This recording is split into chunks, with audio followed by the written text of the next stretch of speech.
Hello and welcome to Hit the Streets Live. This is the last session of Hit the Streets for this group.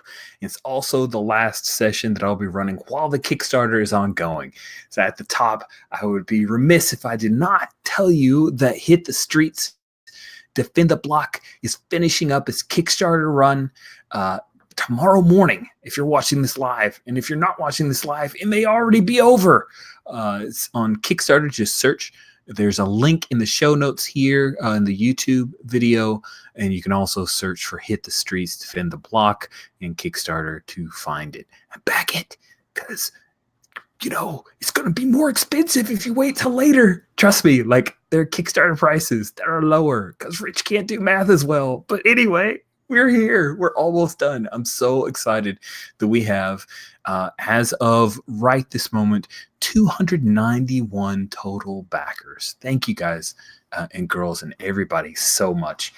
So let's jump in to finish up our three-part story of Hit the Streets, Defend the Block. Now, if you guys remember, this game was taking place in a neighborhood known as the Knuckle. And in the Knuckle, we had the Whisper Syndicate, were the rivals that you guys have faced. And we had found three significant or prominent members of the Whisper Syndicate. We stumbled into Granny Gehenna, a septuagenarian with a cattle prod and surprising strength. You also tussled with the Pusher, who has the ability to mentally control others, but not quite as well as the Purple Man, because holy shit, the Purple Man terrifies me. And then they were led by former member or former officer for Project Apex, none other than the Captain Shadow, as played by Ron Perlman in my stunt casting. So that is the Whisper Syndicate that you guys have faced so far, and the major plot that you've revealed over your investigations after stopping a guy named Tag from creating a small hurricane near Glitch's apartment is that Pusher was commanding or using subtle commands, voice commands, with his ability to manipulate others to force superpower beings to cause a ruckus. Because Captain Shadow was working with the local alderman for the Knuckle and trying to put forth a superpowered being registration legislation, an ordinance on the books for the Knuckle, to where everyone would have to register themselves or be arrested for failing to comply.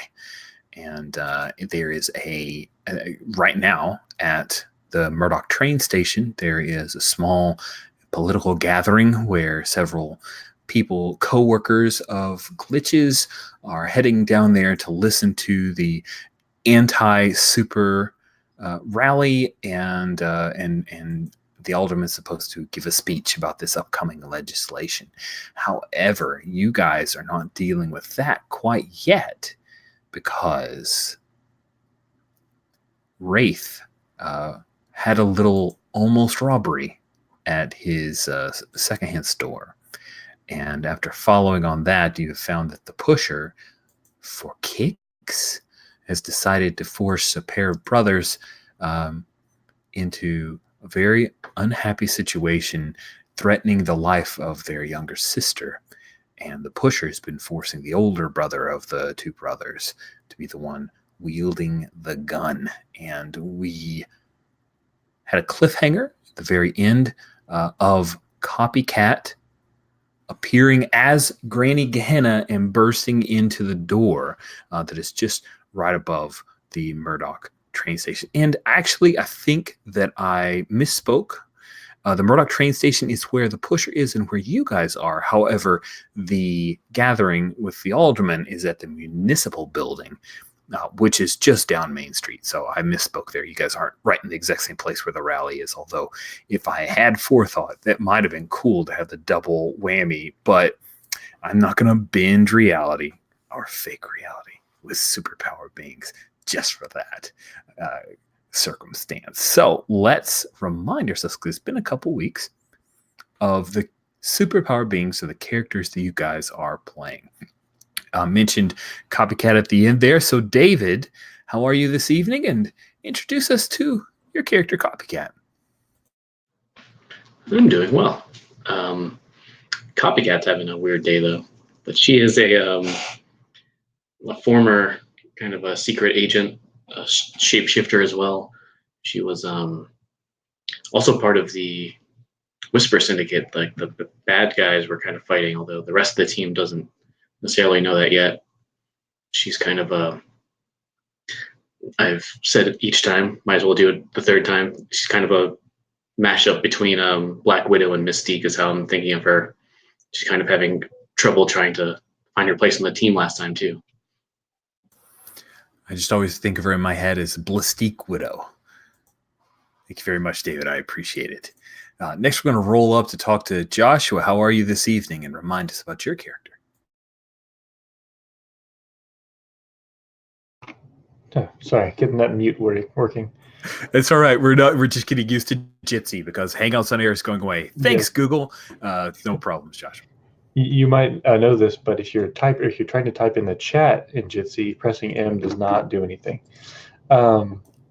Oops. So Glitch is a ex-U.S. Navy AI researcher, and she got some interesting abilities. She has beyond techie abilities to interface with machines and build these crazy gadgets that do things that they shouldn't be able to do. And so she's kind of in hiding now because she got those abilities from her previous employer, and she doesn't want them to know about it. She doesn't want to be a superhero per se, but she can't really help herself but to help when stuff goes wrong in the neighborhood, so to speak. So she has a little cat drone right now, giving us a little view of the room that the pusher is in. So nice, love it. Thank you so much, Joshua. Chris, good evening, my friend. How are you? And please remind us of your character. I'm doing well. I'm Chris. I'll be playing Wildcard, the Slacker Sorcerer. He is a wizardy type. Think a cross between an extra from Bill and Ted and John Constantine and Harry Dresden, but not nearly as competent as those combinations would lead you to believe. That's great. What a fascinating description of Wildcard. Last but not least, John, good evening, my Florida buddy.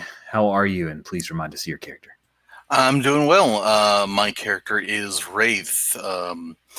Harry Lamont found a magical gem through his secondhand store, the Dark Shard of Nemrath, that allows him to turn into a ghostly being and frighten the truth out of people. So, thank you so much. So again, as I said in our intro, you guys had tracked down Pusher, who had a few hostages. And at the last moment, Copycat revealed to you guys she had read in the files. Basically, she made a die roll, and it was successful.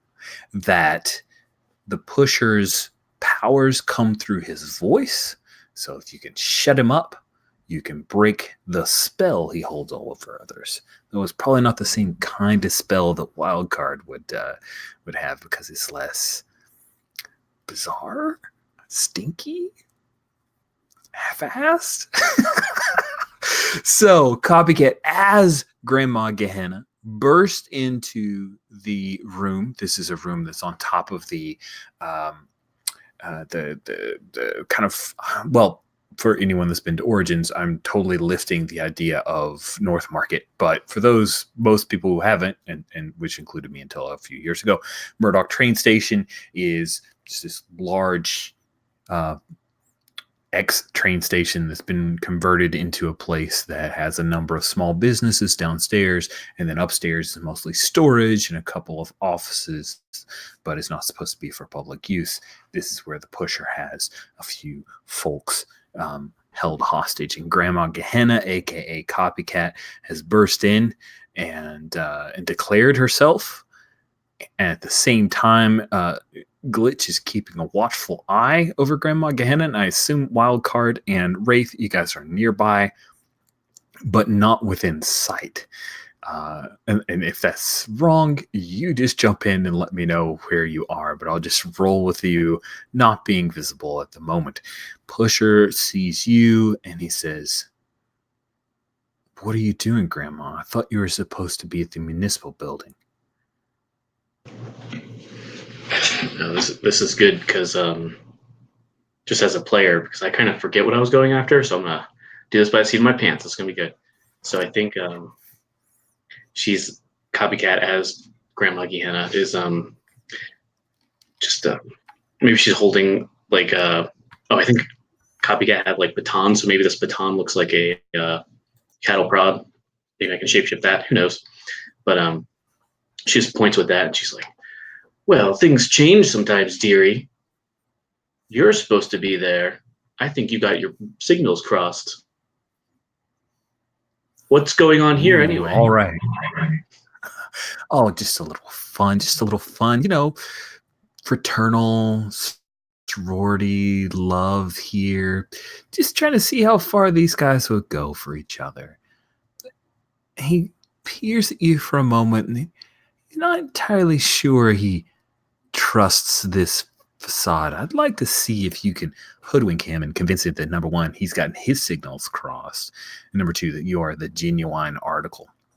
I'm going to set a difficulty of remarkable, so you need 4 successes, and tension is in effect because if the gig is up, he is going to command you, and that will not be a good thing at all. Not at all. So let's see. I'll do this out loud. So I think I'm being a con artist. Absolutely. Being pretty super. Mm-hmm. Yes.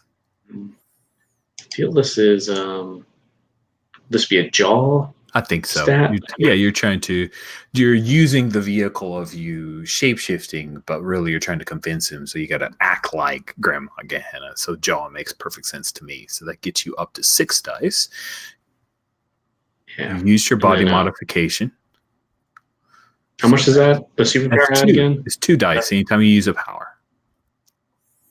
All right, so I'm up to 8. I'm trying to get 4. Yeah. I'll do that. All right. Well, let me see if I can remember how to share screens quickly. Oh, don't forget your roll. He did con artist. Okay. He got it in. Yeah. Good point though. Yeah. Chris. Yes. All right. Here we go.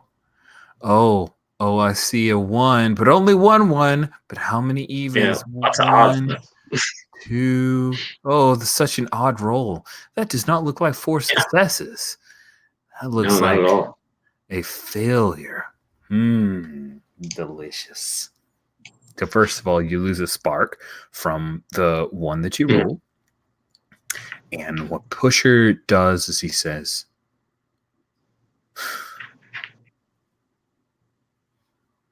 "Shoot her." And the brother turns and he fires, and that's how you lose that 1. It's a glancing blow, like it hits you in your shoulder. Probably would have really hurt Granny Gehenna, but you are a highly trained operative, and so you've learned how to roll with the punches, as it were. But the gig is up. So yeah, maybe she does like a weird backflip or something, and that just is Granny Gehenna is not capable of that. Yeah, no, she's strong, but she's not agile. So bam, yeah, you the gig is up. Pusher is like, just keep shooting. So I'm gonna say Glitch, because you've got the cat drone.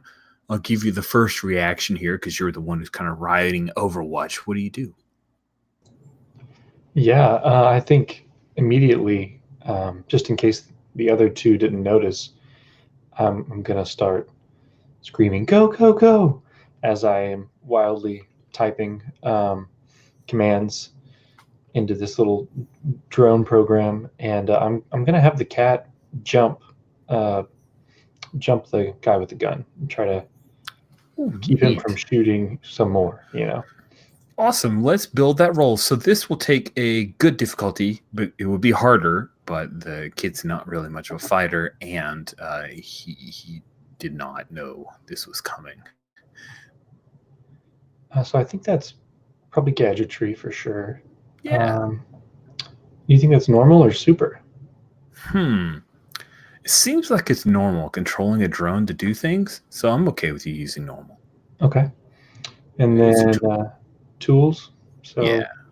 1, 2, 3, 4, 5, 6, 7 off of that. I'm not sure strategist fits there or not. It's not super strategic. Fair enough. Knee-jerk type thing. So I got All right. 7. Now, I'm going to say that tension is in effect, not because you could get hurt, but because a lot of people could get hurt, and that would be very stressful for you. Sounds about right. Okay. I'm going to clear these dice out. Great call. Let's see you do it.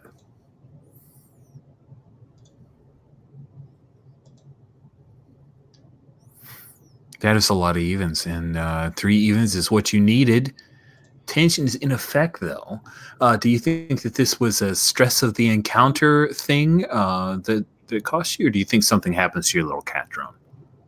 I was going to say that something happens to the drone, and because I'm have this heightened interface with my gadgets, maybe there's some feedback or something like that. Nice. So he reacts, but the cat scratches and is able to disarm him, but only right after that, the guy freaks out and throws the cat and it slams against the wall. And but the gun is down. The cat has been slammed against the wall. It was hurt. It's mewling robotically. And I'm going to check in with Wraith and with Wild Card. Which of the two you guys want to do something first? All right, Wild Card, what are you doing? Previously, while we were watching the video of that cat drone was showing us a pusher in there with those 2 kids.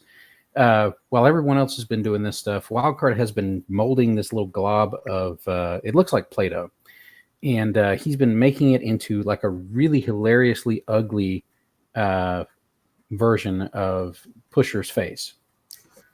And he's actually like put on like an actual like indentation for the mouth. You got the eyes and all that, and he's also got the tongue sitting there.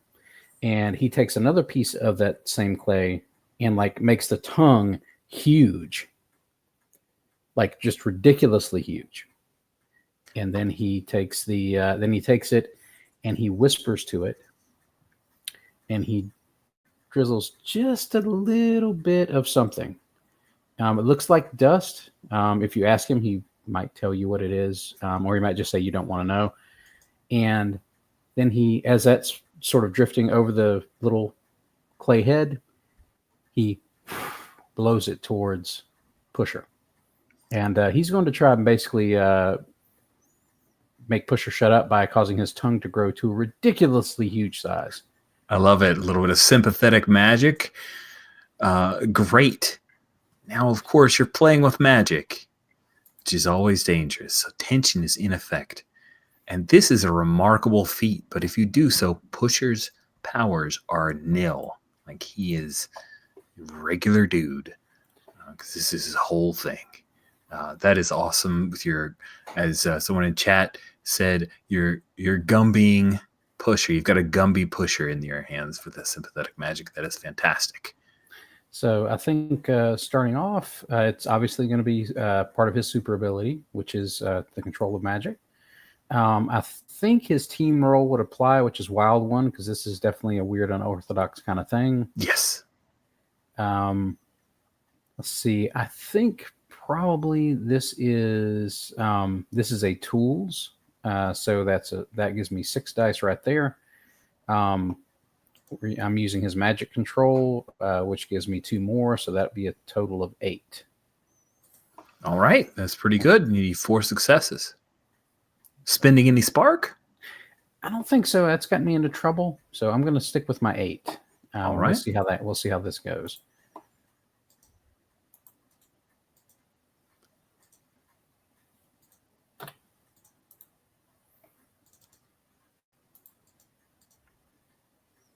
That is 1, 2, 3, 4, 5, 6 out of 8 evens.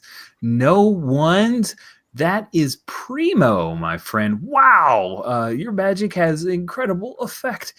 What does it look like when this takes effect on poor Pusher? By poor, I mean terrible D-bag who makes people do awful things and really deserves this. I think what happens for him is that he starts to say something, and he's like, yeah, and you see like it looks like his tongue has been stung by like 50 bees. Like it's still like roughly kind of human proportional. Like it's not, it's not growing like Pinocchio's nose or anything, but it's so swollen that it's like sticking out of his mouth and he can't use it for anything. He's just like mumbling, like. Nice. I love it. Yeah, so he is not doing great. That tongue swells. He's unable to speak. And Wraith, you're next up. What do you do? Since that's going on, my first concern is the girl, so I'm going to go after the girl. Okay. And try and get her, like, just pretty much ghost through the room and get to her and untie her, or free her from whatever she's attached to. All right. Cool. So you're ghosting through. Mm-hmm. If you want to do that, I am going to say that right now, Pusher is effectively de-escalated where this is not tension in effect, but I want to see you be super with heart, because heart is all about compassion. You are trying to protect her from any harm and the craziness that's going on. So your difficulty is going to be good. Okay, so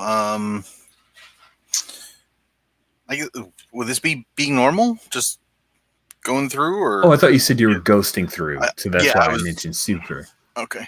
Yeah. Okay. So So super's 3, heart is 3, ghost form gets me another 2, so 8. Nice. You need 3 successes. Clear these. All right. Let's see what we get.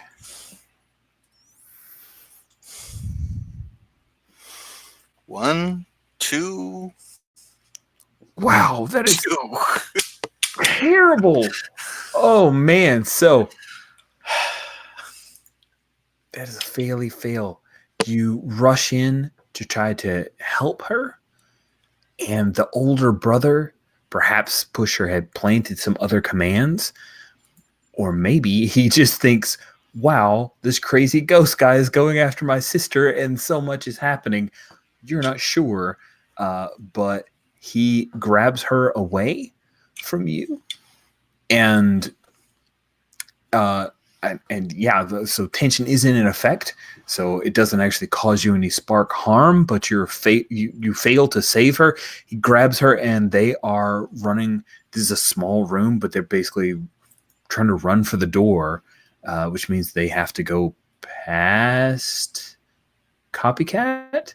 Yeah, past Copycat, because I think Wildcard, you were in the hallway doing your crazy sympathetic magic, and Wraith, you're ghost formed, and Glitch, you are back up using things. So he doesn't have as many impediments to get the heck out of Dodge. So he's screaming to his brother, let's get out of here! And they are trying to run away. So what do you do, Wraith? I'll stick with you for a sec.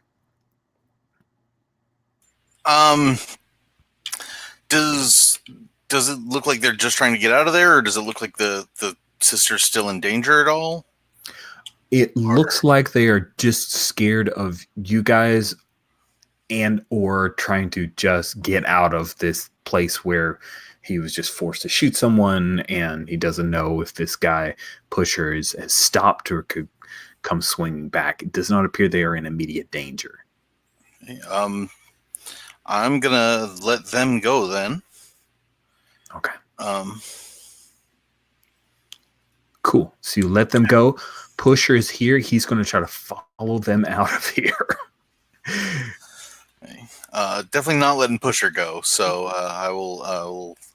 I'm just gonna go up and punch him. Okay, cool. So yeah, you can punch him and knock him to the ground. I'm going to swing outside to Glitch because you are our Overwatch. There were shots fired, and you are picking up their people trying to call the police. What do you do about that? Ooh, I think I'm gonna. I mean, we have a good rep with the police. That's true. You guys are kind of like cops. I think I'm just gonna kind of jump the line and call Officer McGillicuddy up and tell him what's happening. Oh, That sweet. way, if any of this stuff, reaches the police station, they'll already know about it, and we can be on the good side. Great idea. So give me a quick, we'll call it a good difficulty to make sure you can get through, get the message across before too much craziness happens. Alrighty. So, normal jaw sound? Yeah, sounds good to me. Pretty good at both. I just upgraded my jaw, so I'll take it. Paying off. 3. That's all you needed. McGillicuddy here. And you explain what's going on, and he says, oh, yeah, we just got a report. Okay, I'll tell him not to worry about it. I'm going to send it black and white that way just to back you guys up. You got everything in hand? I think so. We've got the Pusher in custody at the moment, so should be wrapped up by the time you get here. But some of the people that he was victimizing got away. And we didn't try to hold them back or anything, so you might, look out for them. They probably need someone to talk to. Okay, yeah, I'll get a counselor. And if you've got anything on video, that would be great. Oh yeah, of course. Love working with you, Glitch. Thanks. So we swing back. Pusher is now, I assume, in his little quote unquote comfy chair. His tongue is swollen, and Copycat, you're still, I don't know, are you still bleeding, or is it a thing where you like doctored it up with some like first aid that you know all about from your training, or what? Oh yeah, probably the rip her sleeve off and tie that up or something. So tough. I love it. All right, awesome. Wildcard, what are you doing? I think he is basically just enjoying that his spell worked so well this time. He is he's admiring his handiwork, and he's looking over at Pusher, who's been stuffed into that chair, and so he's just sort of smiling and basking in this. It's like, yes, finally, one of these went off exactly like it was supposed to. Nice. Wraith, you have Pusher, but it's not like he can talk since his tongue is swollen so badly. He can barely breathe. What do you do? I guess I'm gonna have to reach into his mind and find out what Granny Gehenna is planning at the municipal building, because I want to know, and he can't talk. So nice. Well, we all know that whenever you play with people's memories, tension is in effect. All right. So what did we say this was? Jaw? Yeah. Okay, so It's Jaw super. And we're going to call it oh man, he is used to breaking people's wills, so I think it's remarkable to break his. Alrighty. So I'm going to go ahead and spend a spark then. Okay. So I will go up to 9 dice. So 9 dice sounds really good, but man, that's all. Because this is a difficulty of 4, you could potentially lose 4 spark from the roll. Good luck. Yep.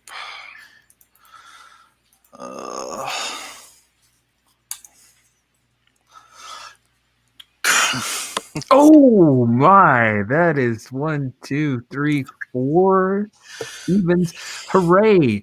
Unfortunately, 3 odds. Ooh. So with 4 pals, you reach the remarkable success level needed to grab the information, but it is so painful. You had 4 at the beginning of the roll. You spent 1 and took 3. This is going to take you to 0, but you get what you want out of it before you. I mean, I think that's it. A wild card is in chat. It said the pusher's brain is so very twisted. So what happens when you go down to 0 spark is narratively, some people, the character may be passed out. You may declare that your character is out of action. What it mechanically means is that until you've regained spark, you have no access to being super or your powers. So this is effectively knocked you out of being Wraith. You are nothing more than simply Harry Lamont. But still, that should be enough. What you see from Pusher's warped and twisted mind is that Captain Shadow has used his powers to deploy other superpower beings to attack the municipal building, to put the alderman in danger. And he is going to be Overwatch, making sure that everything goes as planned. And Granny Gehenna is supposed to be babysitting these guys in a van in the parking lot of the municipal building for the next 5 minutes. And then they will unleash Gehenna. You like that? You like where I went with that? That was pretty good, I like huh? that. Yeah. That's good. We have at the bottom of the particular panel, and it's all in some scary font. Yes. So it's Glitch's fault for not hanging out with our coworkers. That's totally. I convey that last little bit as I can, and I'm going to say he kind of has a almost pass out moment where his ghostly form completely drops. So he's back to looking just like Harry for the moment. Which means Pusher would now know his secret identity. Pusher's eyes, we see his beady little eyes as he looks up at you, and he knows you, right? Because you're Harry. You're the guy who runs the secondhand store. Everybody knows you, and now the Pusher knows you are unveiled. Oh, second time around, he's in so much trouble now. You just know it deep in your heart. So, if only he could tell people.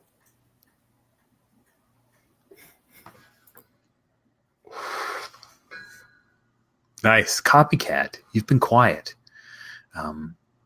You're trained in extracting information, making sure that people are no longer threats. Mr. Lamont has informed you of the plans. What do you do? Yeah, I mean, maybe not the professional thing, but when I see Pusher smirking like that, I think she's just going to roundhouse knock him out. Nice. And if that goes around, just kind of turn around and just to everybody, just like, all right, well, we got to make sure we got to stop this van. But Harry, you look a little worse for wear. I mean, Wraith. She probably wouldn't have said that.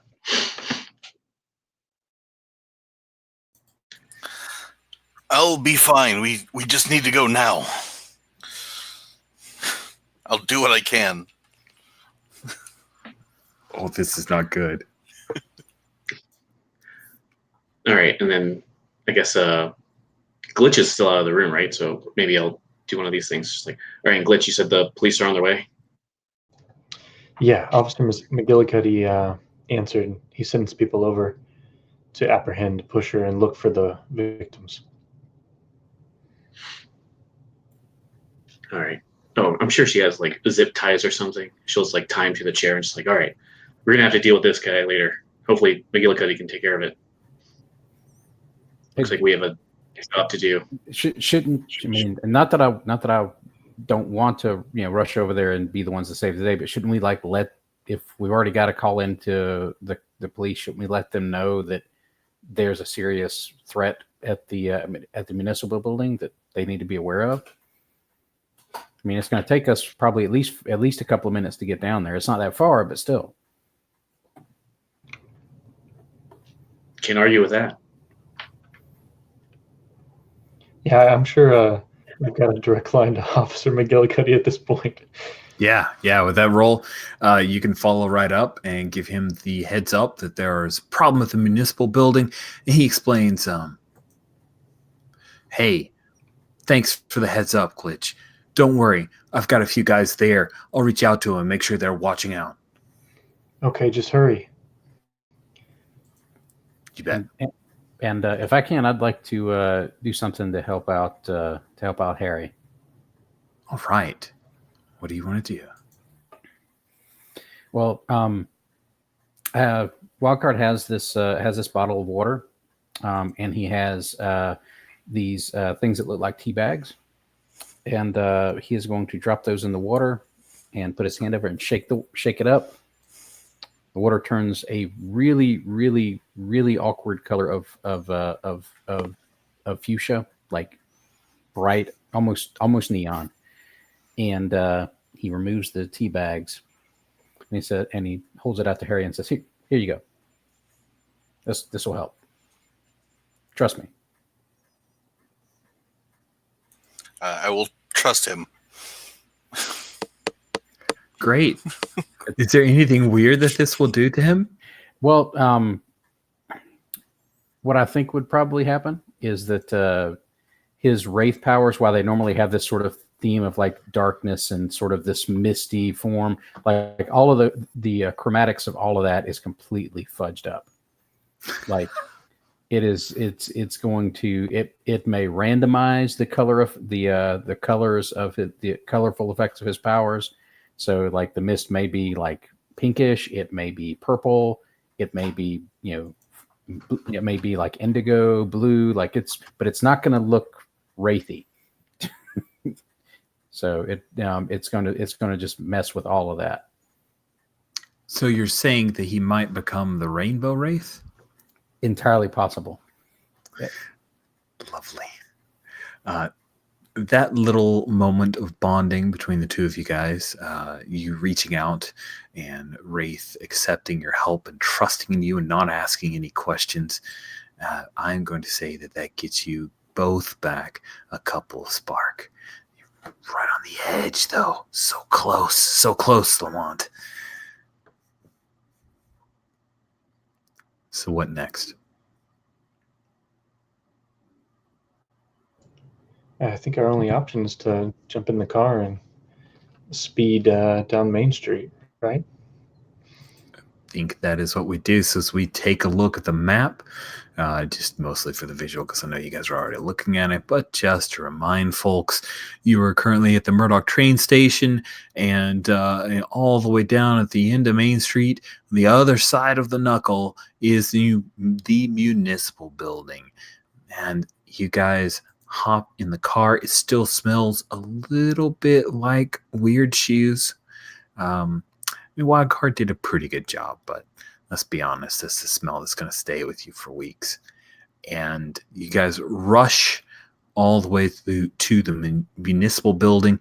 This evidently is a pretty big deal, this town hall, because as you get there, you see that the parking lot is completely full. It's kind of the thing where the grassy area, there are a lot of people parked on the grass and on other sides of the street and a couple of blocks there. So takes you guys like you don't see an immediate parking space. I'm not going to tell you that you're going to spend a lot of time trying to find a parking space. I'm curious what you would do when faced with that. Is that a thing where you're just going to double park and take off, or what?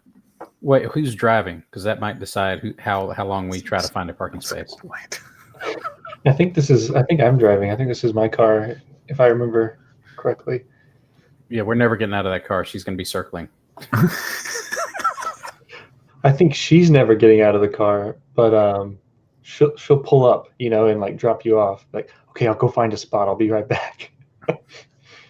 Nice. I love it. Cool. So you pull very close, right up to the front entrance of the municipal building. Municipal building is not a beautiful thing. It was built on contract. It was built in the 60s when concrete was king. This thing is also a potential fallout shelter.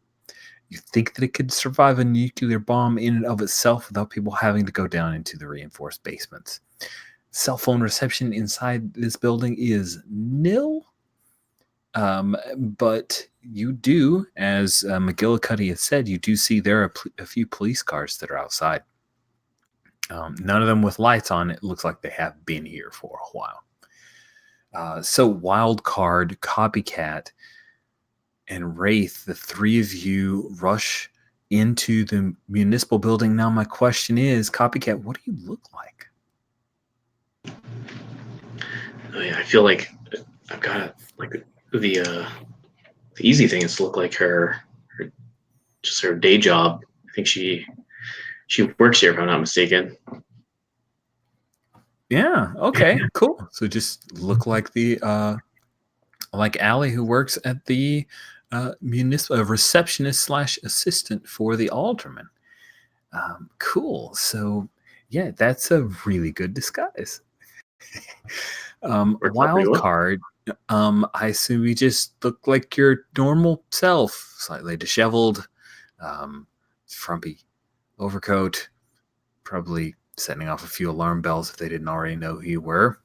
And Lamont, Harry Lamont, do you look like yourself, or are you trying to look like the Wraith with the cool fedora and I think he's gonna kind of look like himself at the moment.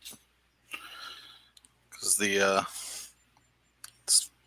it doesn't want to frighten anyone just yet, so he'll just look like himself. Okay, cool. And then Glitch, while the cat drone isn't in great shakes, is there anything else that you're doing in order to continue your Overwatch function to help out? I think other than finding a parking spot, I'm just gonna try to find kind of like some sort of big transformer or something like that, so I can plug into the local electrical for the building, and then kind of hide out. Set up a little workstation, impromptu workstation if I can. Okay, cool. Let's deal with that first. Yeah. So I'm going to say that it's not like the Knuckle has a high the startup that you work for has better security than the municipal building, which maybe is Copycat's fault.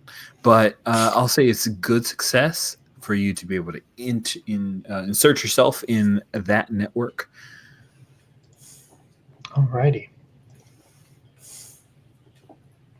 So I'm going to use normal, and I'm going to use my machine interface because why not? And tools, or yeah, hand? Absolutely. Tools feels right to me.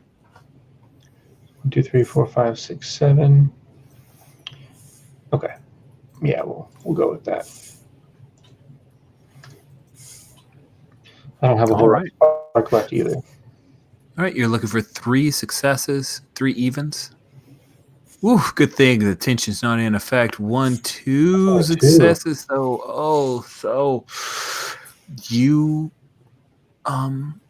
start trying to access into the network, but you find you're able to get access to the power grid, but you're not able to get access to any of the closed circuit TVs or anything there. It's just there's too much interference.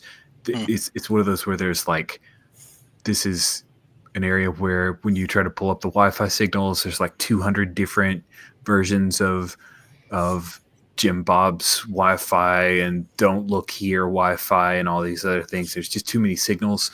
And every cell phone in the building is connected to the 2 megabytes per second. Yeah, or whatever. Much, yeah, it's all overloaded. Yeah, because nobody can use their own 4G or 5GE network. They've got to go with the municipal free Wi-Fi, which is the Knuckle is the password, and they have it posted on a piece of paper that's taped up on the wall. Everybody's accessing it, so yeah, that's why you can't get the ping. Wildcard, Copycat, and Wraith, the three of you rush into the municipal building. They have a small area where people are allowed to gather, right? This is the place where they have rallies and speeches and the like. So there's this area where there's a bunch of like loose chairs, all have been put in rows, a couple of like large rows, aisle in the middle type deal, where there's a lectern, and that's where the alderman, let me grab his name because I have him in our NPCs and places. Alderman Tompkins, the local government official for the Knuckle, where he would be giving the speech and the rally talking about the anti-super registration or the super's registration that he would be proposing. However, as you guys come into the scene, you see that there are a number of people who are lying on the ground, grasping at their throats. Other people are laying back in their chairs, and there is a thick green mist that hangs over the area where the mass of people are. You see that there's a policeman who has his gun drawn, and he's got his hand over his mouth, and he's aiming his gun at what appears to be a woman. But when he fires on her, the bullets pass through harmlessly. And she has become like a misty form. This greenish gas appears to be a thing that she's emitting or becoming. And you guys also, Copycat, you will recognize Captain Shadow with his gas mask is just sitting in one of the chairs, watching calmly. And Grandma Gehenna has a little kerchief over her mouth. She's in the back, and she's watching and chuckling. So, Copycat, what do you do?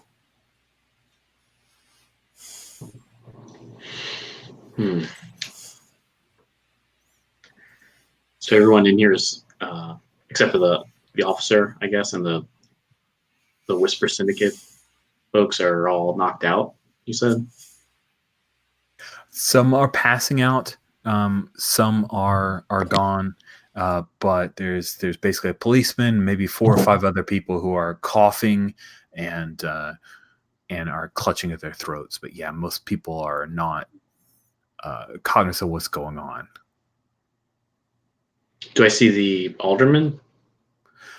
Yes, you do see the alderman, and he appears to be going through the same deleterious effects as the others.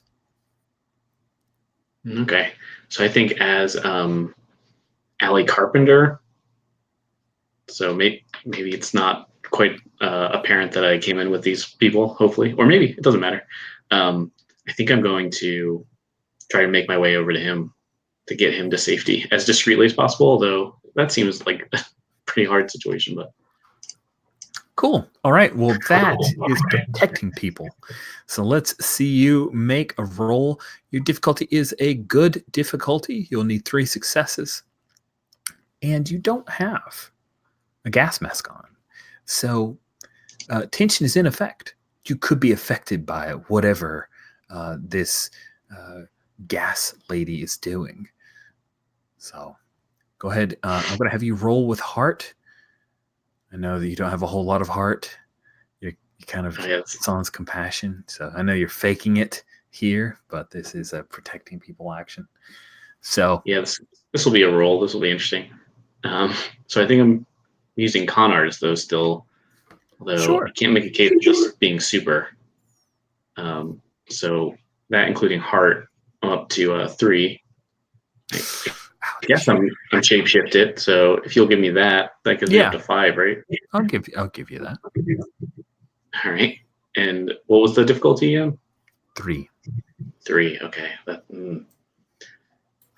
See, all right. I'm gonna use one. I'm gonna use 1 spark. I think. Also. All right. I'm clearing the dice for you. Good luck. So I'm at 6, I believe. Got an even shot.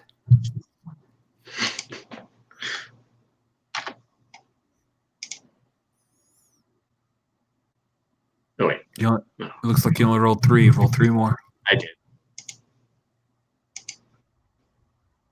Oh, I shouldn't have rolled those.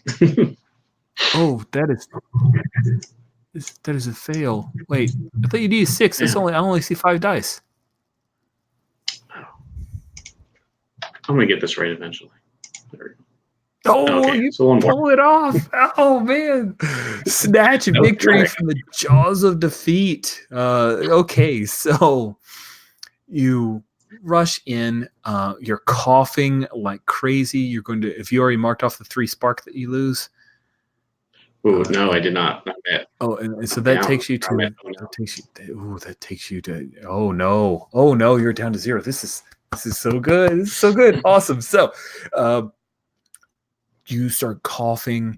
You go over to the alderman. He kind of slips and falls. You pick him up. You lead him towards the back, towards the side room, trying to get out of here. And as you do, you're starting to feel the effects as well. Your eyes tear up. Snot's running really bad. This is some kind of bad gas. Like this is not at all good. If you get out of it, maybe you can pull this off, but things are not these are not happy for you. But you are able to save the alderman. Let's swing over Wraith or Wildcard, which you two guys want to do something right now. All right, I see a hand waving from Wildcard. What do you want to do? I have an idea that may help deal with at least partially deal with Gas Lass or Gas Girl or whatever her name is, because Wildcard has his trusty magic bong, and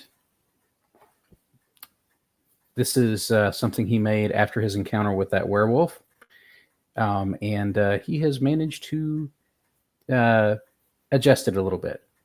So he reaches into his little satchel and he pulls out this thing that looks like it's from the worst head shop ever.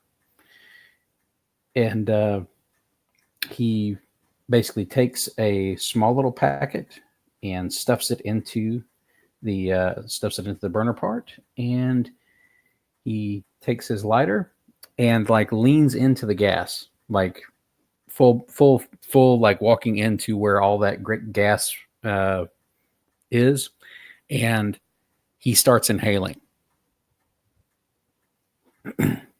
a lot. Okay. So and basically, if this works, this will kind of get the harmful bits of the gas out of the way. It may or may not, turn whoever this person is back to their human form, or they may just get stuck in that bomb. Who knows? It's magic. All right. So tension is in effect. It will be a good difficulty for you to be able to clear the room. But if you're willing to try to build towards an incredible feat, remember, tension's in effect. So that means that the risk of loss of spark is even higher. But with an incredible effect, you will either capture her or basically KO her. She will no longer be a threat. You'll effectively remove her ability to be Gas Lass. I'm totally stealing that from you because that's pretty great. Oh, what the heck? I'm going to go for the full bore. Why not? Go big or get gassed. Let's see. Let me clear the dice. Okay, so starting off with the roll of Wild One, which I think works for this. This is magic manipulation again, so that's 3 from that. I'm thinking this is tools again because that's basically what he's using. So that gets me to 6. The magic control gets me to 8. And how many is an incredible again? And incredible is a total of, actually it's down on the character sheet, is 5. 5. Okay. I think I'm going to see. That puts me at a base of 8.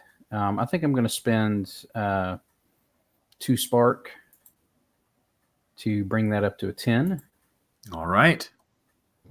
I'll throw a spark in too. I think Glitch is overloading the air conditioner to start funneling this Oh. gas for you. That's perfect. That is awesome too. Okay, so that's a total of 11.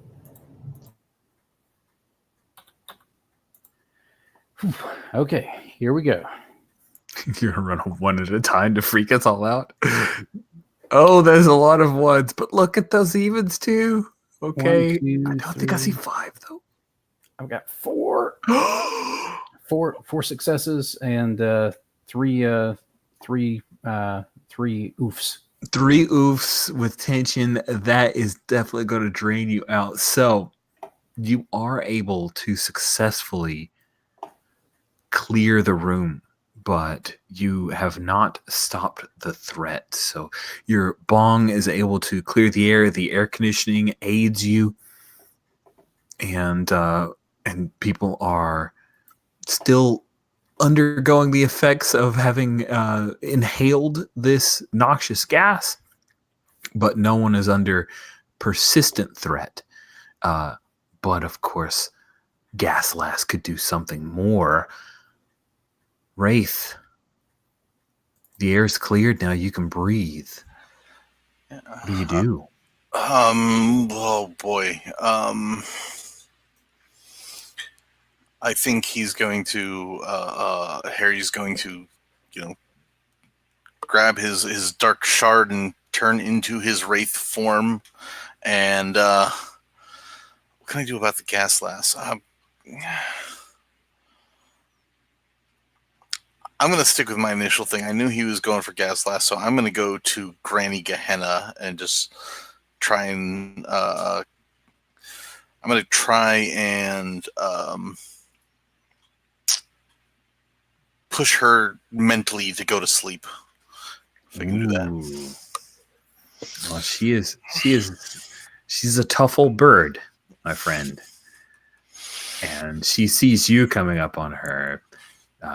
She's got a cane this time. You don't see a cattle prod, but she has her cane. And she's holding it like and walking towards you. She's got a little red hat on it. It's got a little flower coming out of it. Big granny glasses with a chain going around her neck, Nice little flower in her lapel. And she says, "Oh, honey, I don't think that's a good idea." You can't bother me with, you can't punch a ghost.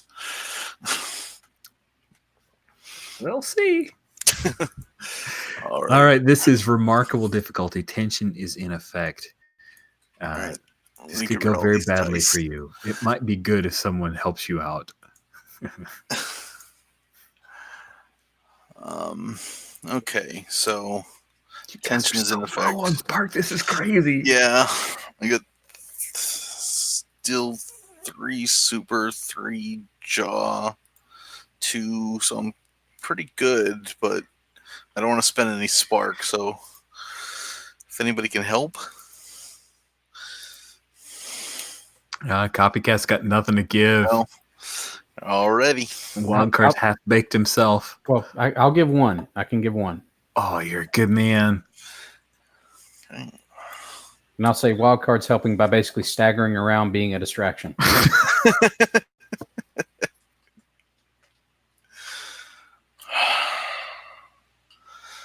That's a lot of evens. 4, 5, 6 evens. Wow. So the one that you have is that she swings that cane and you actually feel it pull, and it smarts. It doesn't knock you out, but it hurts. Whatever is in that cane, perhaps it is no friend to the dark shard of Nimrath. But you were able to defeat her. What does that look like? So Wraith goes flying right at her as she nails him right in the chest with the thing, and he just kind of pushes forward and reaches his hands on her head and like pushes his fingers into her head, and then she drops to the ground. Nasty, man, nasty. Sweet. So, yeah, you do that to Grandma Gehenna, and she lets out this strangled scream of surprise and then drops. And Wildcard, as you're half-baked dealing with Gaslass, you realize that Captain Shadow's not here anymore. He has pulled a fade, hence calling himself Captain Shadow, swinging to Copycat, aka Allie, the alderman. He's catching back his breath. He says, "Oh, Elson Carpenter, I think you saved my life. If we had it in the budget, I'd give you a raise." And she's kind of maybe just, carrying him with her shoulder, like they're both helping each other, I guess. And she's like, "Oh, I don't know that. I've heard, I think I've seen those people in the paper. Wasn't that the Whisper Syndicate?" I've heard that. I've heard of that. Yeah, those guys. That must have been them. Good thing I guess whoever those hero people were there to help out too. I think they're still working on their name, but good thing they showed up when they did. All right. Maybe you guys let's check in the team gen. Maybe you do have your team name there. Kind of like cops. Yeah, I just asked in the chat while I was doing this. Yeah, I know. I was like, was. I saw that as well, but I thought I'd rather glance than just. Yeah, I don't think you guys. I think we decided on the kind of like cops, but we never swung back around to naming the team. That's on me. I apologize. I should have pushed for that a little bit more in the setup. Cool. Well, if you want to, you're basically trying to change the alderman's opinion of all superpower beings after having evidence about Tag and this Gaslass and all the other things that's been fed to him, as well as probably some campaign contributions to help him become alderman next time around. So I'm going to say the tension is not in effect, and you're definitely not being super, because you couldn't even if you wanted to, because the spark has been drained from you. But I'm going to call this a good difficulty. Yeah. Definitely being a con artist. Yeah, so we've got 2. This is probably another jaw thing. Yeah. I increased my feet. I'm regretting that now. I should have done jaw. Let's see. I can't use my powers. That's right. So yeah, is it just 2? Wow. Is that it? Oh no, That's 3. terrible. 3. Oh no, 4. Okay. I'm bad at adding numbers together apparently. So at least That's 4. Okay. No worries. Not the worst you could have. You said I was looking for. You're looking for evens, but the good news is that tension is not in effect. He'll either agree with you or it'll be taken to committee. A failure, he'll table it until later, probably. I can live with that. So close to successes. Oh, he says, "Well, we'll have to talk about that later. Let's make sure this threat to our people is taken care of, Allie." He pats you on the shoulder. Yeah. And that's something we can talk about later. And he just kind of blows it off. So let's circle out to Glitch as you again, although Wi-Fi signal opened up a little bit for a moment there, but you are checking basically the cameras on the outside of the place. You see Captain Shadow heads to his nice Beamer, gets inside. He's getting the heck out of Dodge. Gaslass is still up inside, though, right? Mm-hmm. Okay. I mean, other than maybe taking a quick screen cap of his plates, I think I'm going to leave that because she's focused on her team, providing support there. Okay.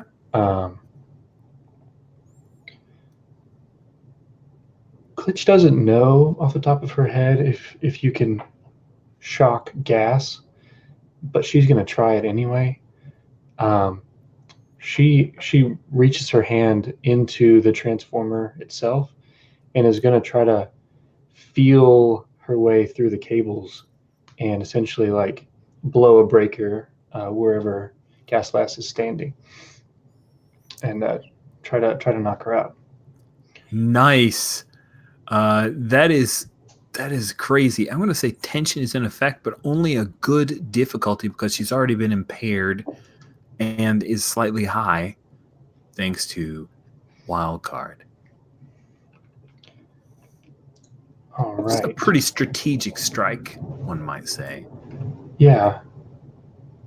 I think this is going to be super. She's counting on her AI interface to do a lot of the work here. I agree.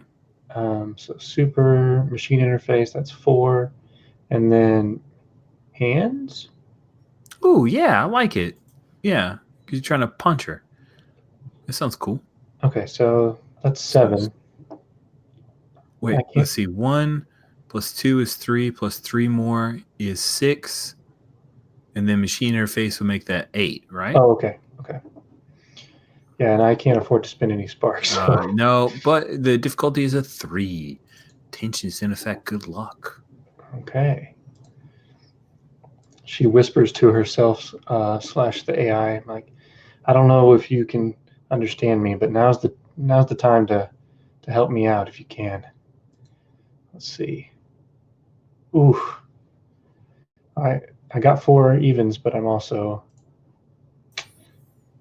got 2 ones. Man, this is great. I love this stuff. You guys are always like succeeding and draining out a spark. It's so dramatic. Oh, fantastic. So you reach through the breaker, right? And you clock her. And it's more than enough to take out Gaslas. She falls to the ground. You shock her and it drops. But you have trouble getting back to yourself. And when you do, you are very drained. Like you feel out of sorts. You realize that you saw all of your coworkers lying on the ground in there. Who knows how bad off they are? You were too late. So, with all the threats down or having escaped, what I'd like to do is go ahead and take our mid-game break. We're at 16 after. Let's take a 10-minute break, and when we meet back up, we'll have you guys as a group kind of figure out what your next steps are and what you want to do, okay? All right, so we'll see you guys in 10. Now I got to share a video because Jitsi will shut off this thing if I don't. So here we go. Here's a video.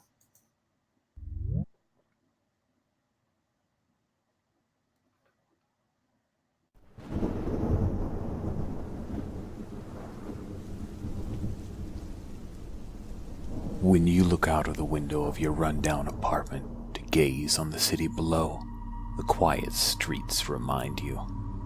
Your neighborhood, it isn't safe anymore, is it? How did this happen so quickly? The city is going down. You see it. Everyone does.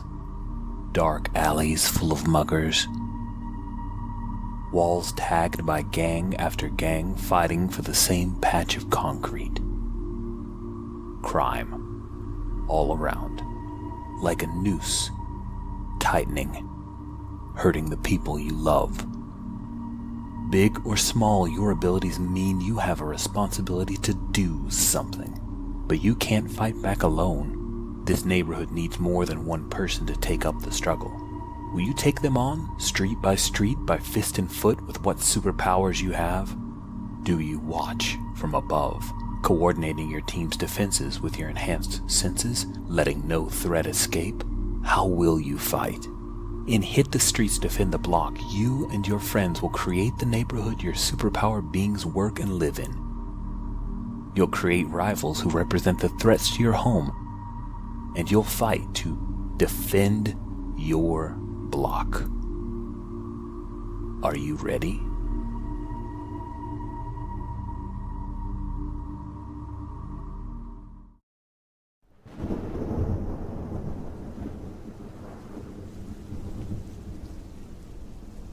When you look out of the window of your rundown apartment to gaze on the city below, the quiet streets remind you. Your neighborhood, it isn't safe anymore, is it? How did this happen so quickly? The city is going down. You see it. Everyone does. Dark alleys full of muggers. Walls tagged by gang after gang fighting for the same patch of concrete. Crime. All around. Like a noose. Tightening. Hurting the people you love. Big or small, your abilities mean you have a responsibility to do something. But you can't fight back alone. This neighborhood needs more than one person to take up the struggle. Will you take them on, street, by fist and foot, with what superpowers you have? Do you watch from above, coordinating your team's defenses with your enhanced senses, letting no threat escape? How will you fight? In Hit the Streets, Defend the Block, you and your friends will create the neighborhood your superpower beings work and live in.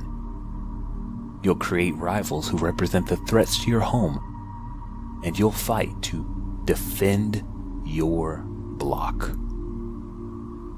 Are you ready?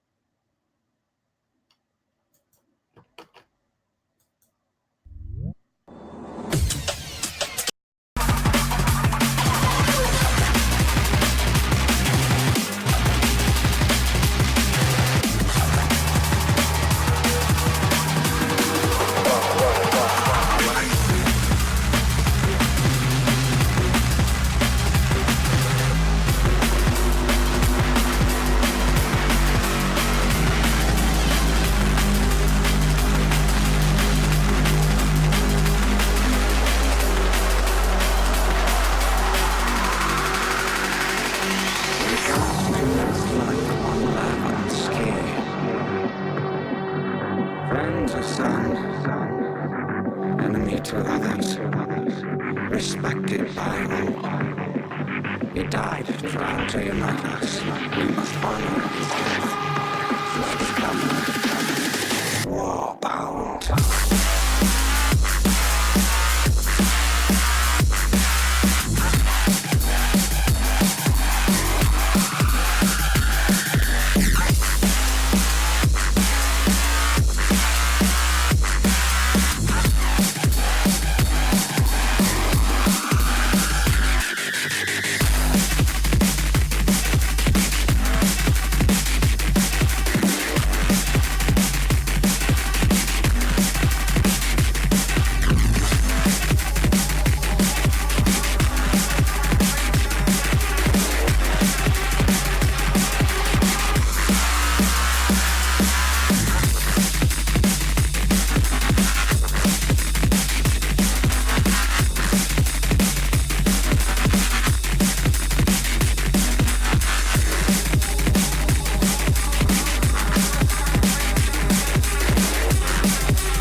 Bandits are parasites.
All right, so I hope people don't hate drum and bass. I know not everyone loves it.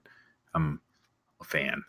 Used to go to drum and bass concerts. There's a Planet of the Drums tour back in the 2002, 2003 years that happened when I lived in Minneapolis.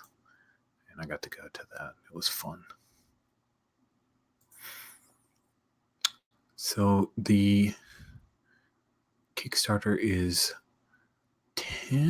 11 hours to go on the Kickstarter. We're about to hit 300 backers. That's pretty exciting. Just wasting a little time for you guys to make it back.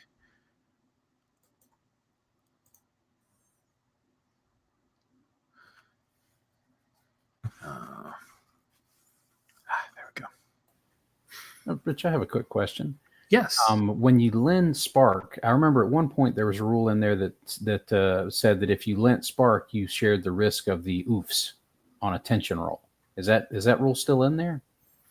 I don't think that rule is in the current draft. What are your thoughts on that? I mean, I always thought it was kind of brutal, to be honest. Yeah. It really discouraged throwing the Spark around, especially on high tension situations, which, maybe there might be a situation where you want that, I guess, depending on how dark you want the game to go. Yeah, I feel like we've really pushed the whole idea of loss of spark, and I generally would prefer it just you don't take so much a negative consequence when you actually help people out. So I've taken that out of the rules in the current iteration. The only thing I do like about it is it kind of encourages the fiction of working together, like doing the action at the same time. Mm-hmm. Because they're both suffering something from it. That's true. But I agree there has to be like a lot of kind of agreement amongst the players on how that spark gets divvied out. If people do take damage, so to speak. Yeah, because if you spend like say if I help you out and I spend one spark, and say the difficulty you're working on is 4, which I think is remarkable if I'm remembering correctly. So if you're trying to get 4, that means you can take, if tension's in effect and you can hit 4 ones, we could take up to 4 spark. And that hurts if you only spent 1 spark to help and then all of a sudden you're taking 4 spark. It's like, yeah, I wasn't that far in on this. Yeah, I think it would have to be divvied up, like 4 spark collectively. Oh, that could actually work. That might be cool to try. Oh, that's maybe as an optional shared risk kind of mechanic. I mean, that would kind of encourage you to help your really spark light friends too. Mm-hmm. That's a really cool idea. It kind of reminds me of we were playing this past Saturday Hack in the Black, which is a black hack in Star Wars. So it was like Hack Wars, but I was using some rules from the Space Hack because, I don't know, like I heard you like hacks, so I put a hack in your hack. But the armor rules changed significantly from first edition Black Hack to second edition because the armor rules in first edition were a little overpowered, and Hack Wars was created when there was just first edition. So the first session that we played of it, I was using the Hack Wars rules as written, and it was borked. Like, it was impossible to hurt somebody with armor. The second edition of Black Hack has a really cool and very different armor system. But as we were applying it, someone said, "Oh, so I can use my armor points to ignore damage." And I said, "Yes, because that's the way the rule reads." And they said, "Oh, so I spend a point and I can ignore any of these 3d6 that we've rolled?" And I look at them and I go, "Yes, because that's so much cooler." So we reinterpreted a rule as when you spend those armor points, you're basically saying, if it's 4d6, you can take off whichever of those dice results you want. So it's like a little bit of die mechanic playing with the dice that was pretty fun. And it all came from somebody just on the fly going, was this how it works? I'm like, well, yes, that's how it should work, because that's way cooler than the way that it reads. So this is a new thing, divvying up the spark loss for teammates. We should try that. That is cool. John, you back? And maybe your cam's off? Okay, cool. Is the fan I just turned on, is that picking up? You hear it? Yeah, a little bit, but if you're burning up, it's okay. It's not bad. Yeah. I can do it. I know that. I think I had it on last Most time. of- When I listening back, I could hear it, and I'm like, Well, cool. Thanks for checking in. I appreciate that. Welcome back, guys. All right. So we pick up. We've got a few things going on. First of all, Gaslass is KO'd. She got shocked the heck out. We have the unconscious and wounded Grandma Gehenna, and a number of people who passed out from whatever Gaslass was doing. And of course, you hear sirens because the police were being sent to try to back up. But you guys were here on the scene first. Well, there were police here, but they also felt the effects. So I'm going to ask Lamont here. After feeling that cane and what it did to you, you were able to take down Grandma Gehenna. What are you doing?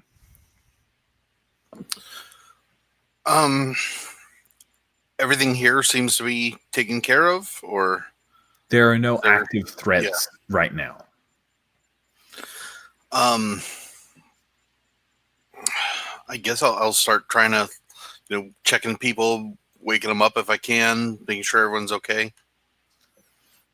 Cool. Why don't you, because you're helping people out, why don't you roll be normal plus heart. Tension is not in effect.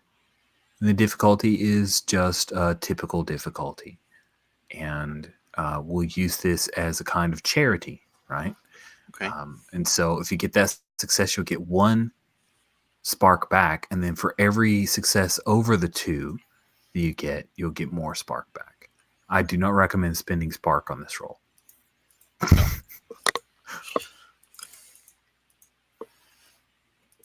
All right, so normal with heart is 3, 4. So I guess just 4. Yeah. I don't know. I think maybe your team roll's coming in. Okay.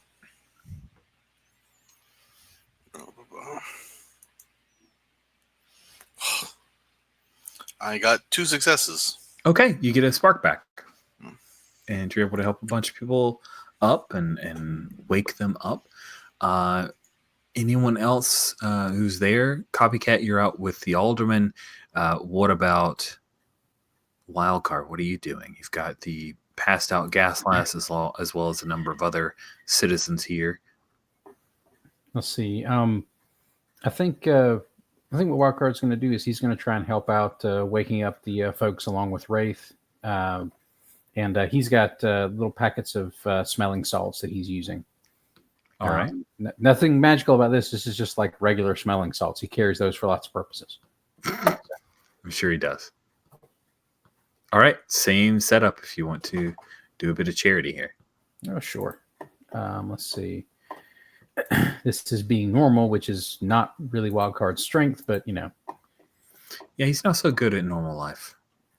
So that's 1. And would this be heart? Yes, it is. Okay, Thank you for so asking the question. It's definitely with heart. Okay, that would be 3 total. And let's see, no magic stuff, so that's just 3. And to be clear, failure doesn't mean you fail to wake people up. It just means that they don't recognize you, or you don't get that warm feeling. You're too distracted from other things, so you did not regain spark. Ooh, yeah, it's just your mind's you're too baked. Yeah, it's just not working. Yeah, oof, that is rough stuff. Okay, cool. So you guys, police arrive, ambulance is called. Some people have to be wheeled out. and we can kind of move you guys on if you want, unless there's something specific you want to do on scene here. All right, does it sound like we have anything? So let's take a look at the map. Where is our next scene going to take place? You guys want to be at the old Goodyear factory? Do you want to be at the Daily Fuel or the beer garden? We'll ask our leader, since he's got that role. You didn't realize you had that responsibility, did you, John?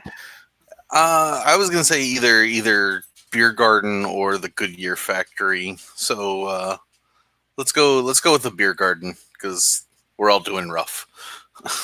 All right. So we pick up with you guys sitting at a booth at the beer garden. Tonight is polka night. And so there's some of that oompa oompa music going on, and people drinking from a boot. I'm not sure if you haven't heard of that. It's the thing where you like have beer, this glass literal boot that has like a toe and everything, and there's a trick to it, because if you turn it up too much and air floods into the boot, you get gushed on. It's really terrifying because you can see it, the air starting to bubble in. But it's a great thing if people will like pass the boot around and not worry about, the fact that you're drinking after people, because that's what you do with friends, right? But that's going on. And there's a little bit of accordion music going, some old Yankovic, not Weird Al Yankovic, but Yankovic music playing as you guys are there looking tired and bedraggled. And there's a YouTube video link that I must click on because yes, it's the music from the Pennsylvania polka. Oh, that's great. Yes, that is exactly what's playing. Yeah. Okay.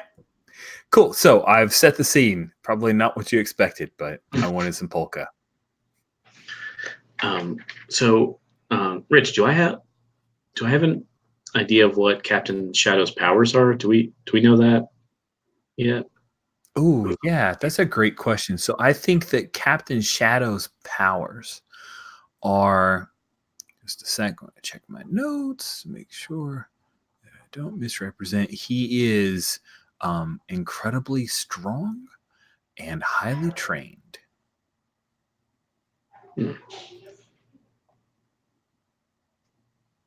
Makes sense to me.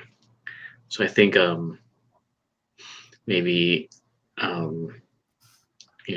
Copycat and still in her Alley Carpenter kind of guys, which I think I described as just like a kind of like a mousy, like blonde hair, like giant glasses and everything.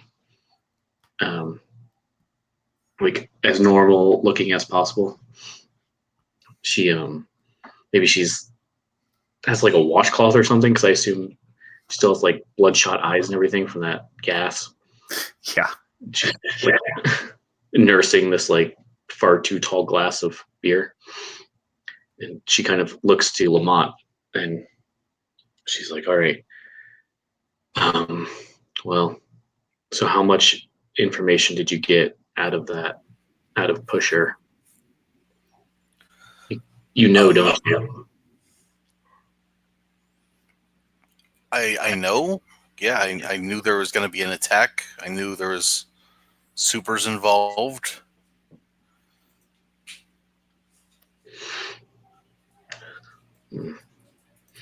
Well, there's Captain Shadow and a few other pitches in there.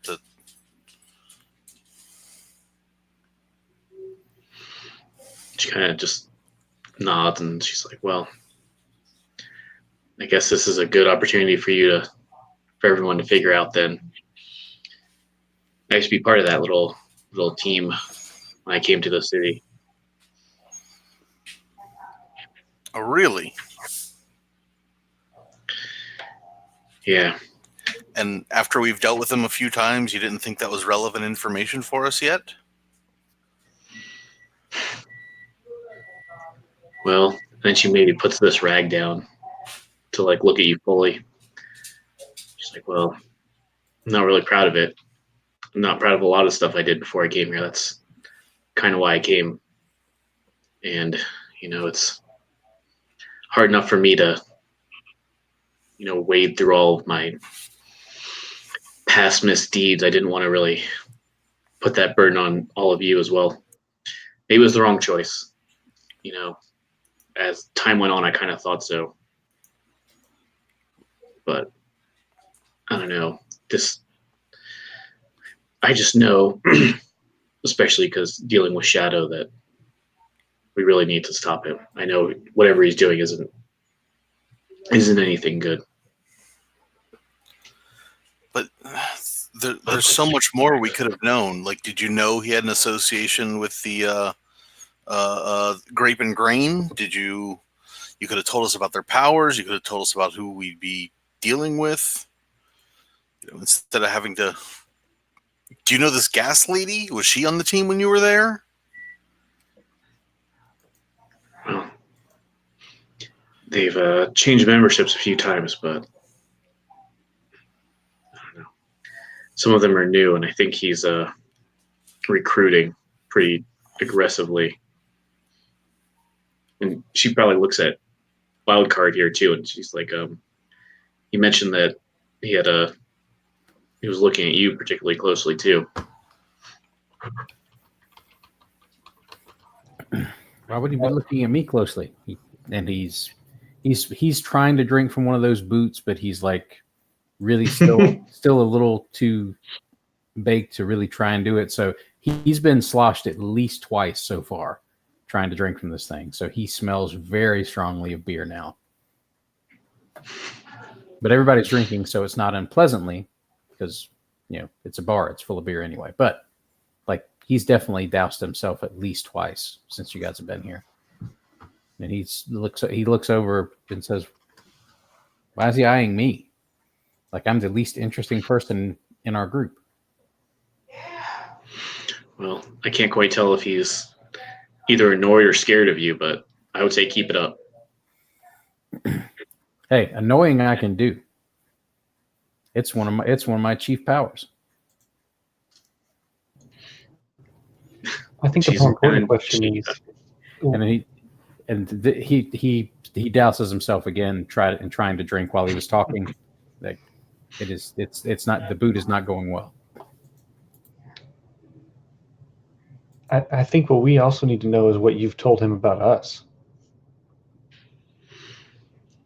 And it looks like that probably, like, she can't hide the fact that kind of like hurts her. She's like, yeah, no, it's fair. I haven't told them anything.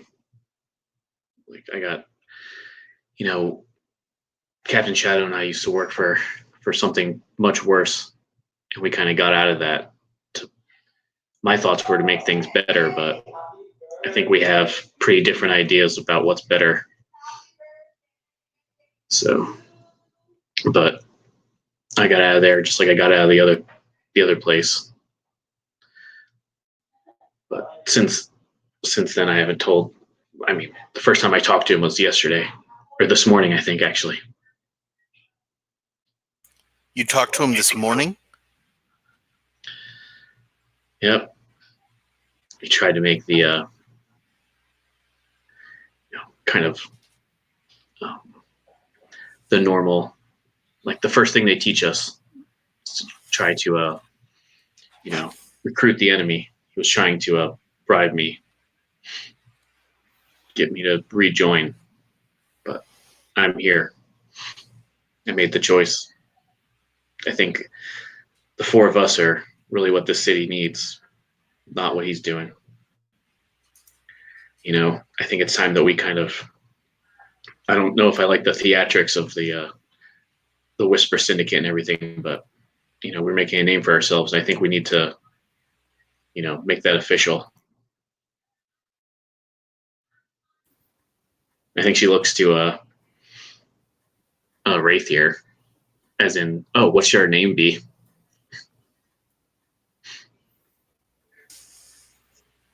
I have no clue. I think we should be called the. I don't know.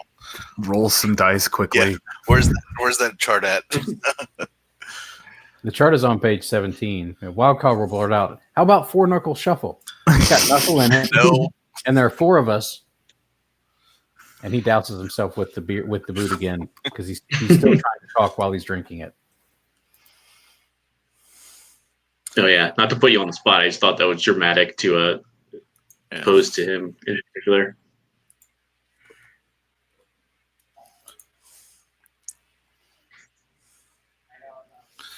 So, how about the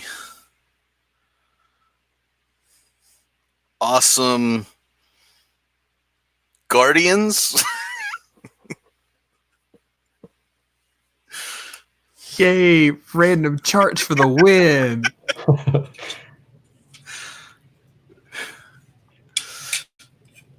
Yeah, and I think Copycat's just like, well, yeah, How about that would work. how about the Gauntlet Guard for Gauntlet City? I'm not against that. That's way better than the awesome one. In spite of the word awesome, it was definitely not that. Sorry, I don't know how superheroes do the whole name thing. You did Wraith pretty well. I started with the newspaper. You were going to call yourself the newspaper? No, there was a story about a Wraith, and I was like, hey, I'll take it. So, how about Wild Card? Where'd that come from? I can't remember. Surprise. I think I did a card trick at some point, and somebody thought it was funny, and they called me a wild card or something like that. I think it was a long time ago. It was back when I lived in Scoville Terrace.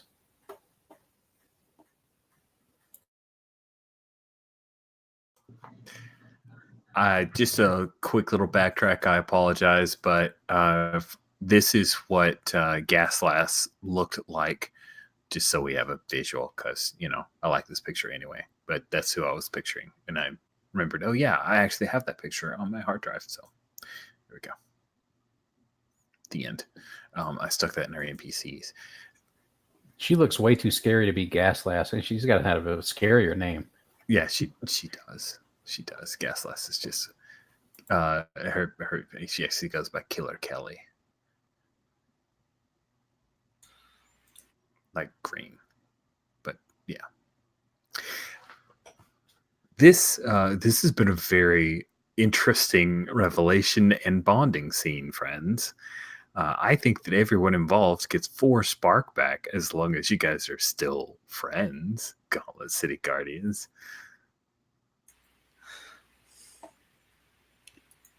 I can understand wanting to have a personal life, but there's some things that we should be kept in the loop on, Copycat. Especially, does anybody else want to admit working with some villain group? Does the U.S. Navy count? Wild Card. I've worked with groups that were called villains. I mean, the last team I worked with was called the Scourge. I don't think we were villains, but that seems to be definitely a matter of opinion. Well, at some point, fill us in before they attack the city. I'm pretty sure they won't attack the city. Mostly. That's good. All I want to hear you say, Copycat, is, are you willing to do what it takes when we're facing Captain Shadow? Yeah, there's, in all of these, basically, since I started doing this, I've been trained to not make relationships or friendships and not to trust anyone, because at any time, if I got the order, anyone I see is expendable and replaceable. And, the first time I kind of started to question that was when I started working with all of you. I think you're actually, not only worth protecting, helping to protect the city, but also worth protecting. And she kind of looks at all three of you, in turn, just like, and completely irreplaceable.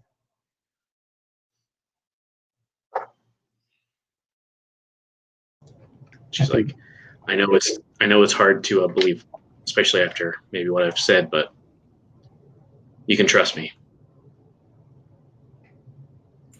I think Glitch kind of just blushes and looks down at her gizmos.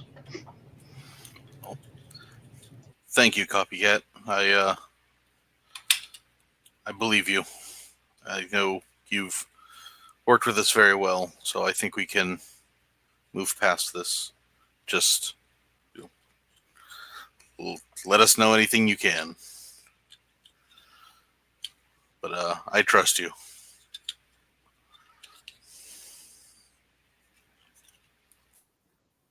I totally trust you guys too. I mean, all of you know my safe word.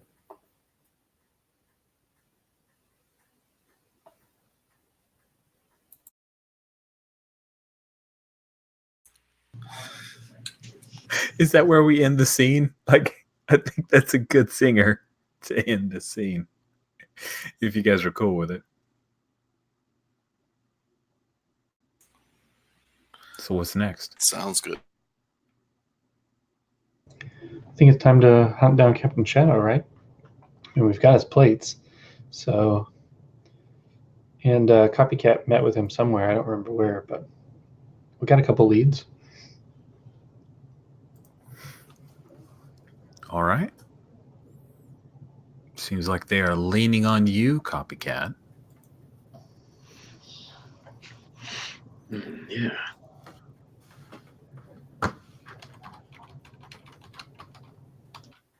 Hey, if he's in the city and he's got this project, he's probably having to pull on a lot of resources. He's going to have to tug a lot of strings to do what you described him wanting to do with this little plan that he had at City Hall.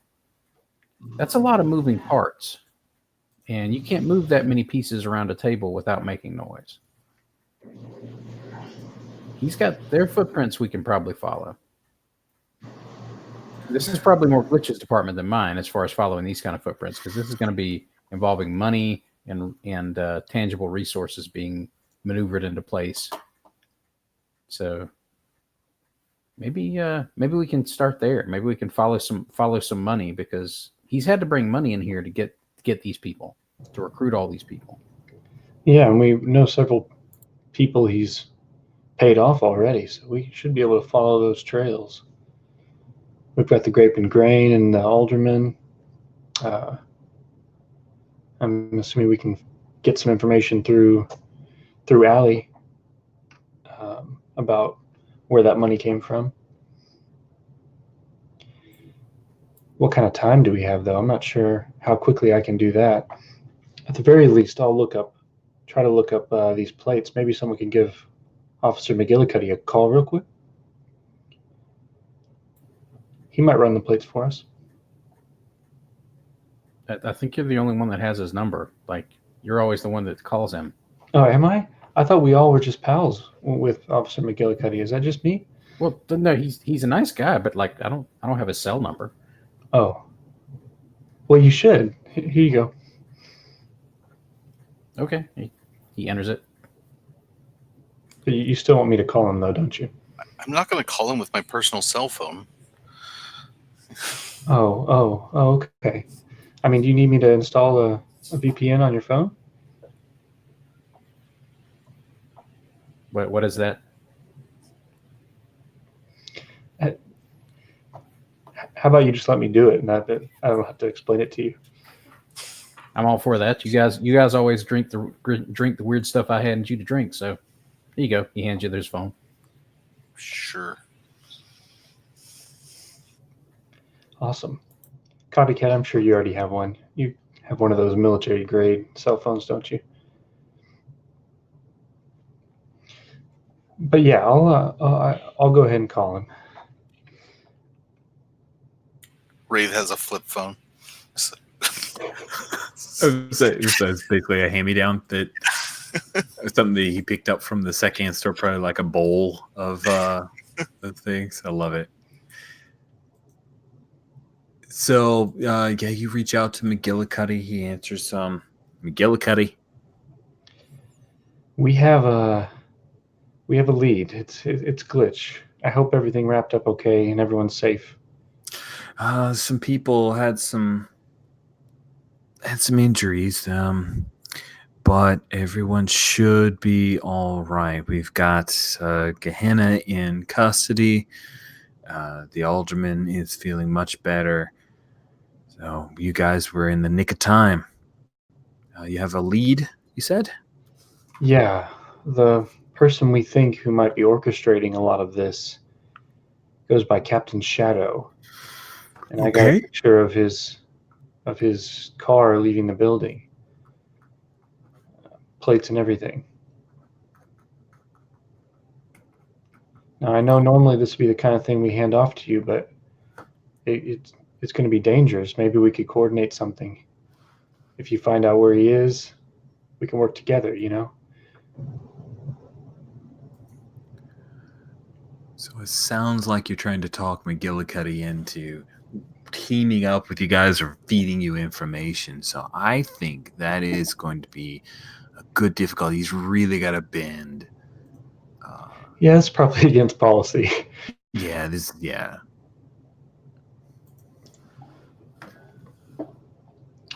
I think just normal and jaw. Maybe so, strategist?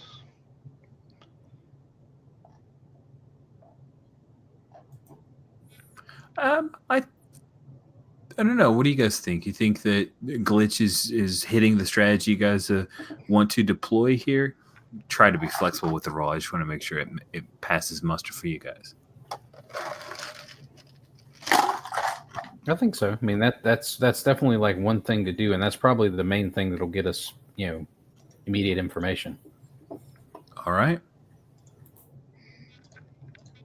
Okay. So that brings me to 6. Oh, I got 1, so...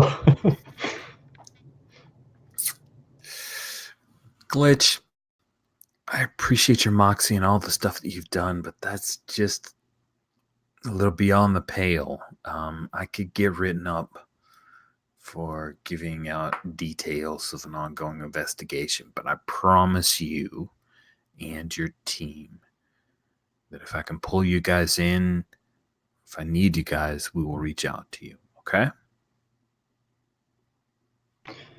Okay, sounds good. I understand. I don't want you to lose your job or anything. Glad we're on the same page there. You guys did good work tonight. Thank you. All right, guys. Looks like we're going to have to do this the hard way. Okay. What's the hard way? That's just where I go sit at a computer for a few hours. Oh, that sounds really boring. Okay. Okay, you do that. Maybe I can try something on my end of things too. Yeah, you've got those street level connections. I'm not good at that kind of thing. Yes, street level connections. I wasn't thinking like terrifying magical ritual at all. I'm not going to question your methods. That's good because I'm not sure I could really explain them. Okay. So I'm going to head back to my apartment, I guess, and do some intel gathering. Cool. When you get back to your apartment, which is at the Grand Arches,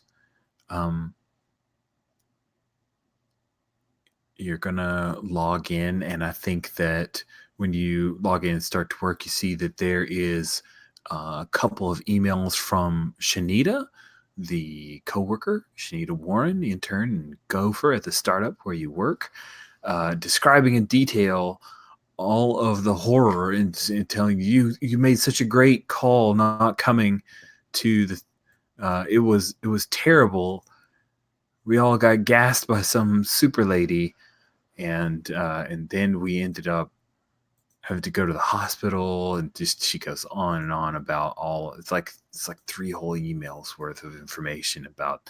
But then we ended up going out for drinks, and I kind of wish you were there. You know, it was good to kind of bond, but then again, it would have been, you know, the whole thing. But hope you're okay. See you tomorrow at work. Yeah, I'm gonna have to feel obligated to send her at least a short email back. You know, hey Shanita, really sorry I missed out. Extra sorry that you had to go through all that. I got tied up, but please invite me next time. I'd love to go out.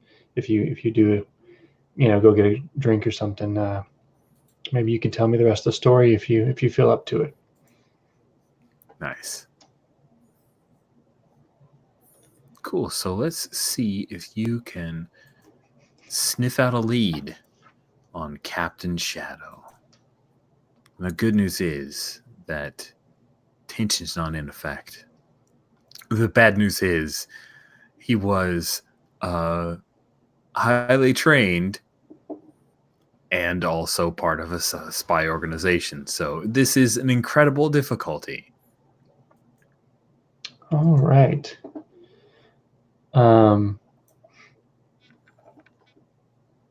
So I'm gonna do normal and tools, which gets me 5. Mm-hmm.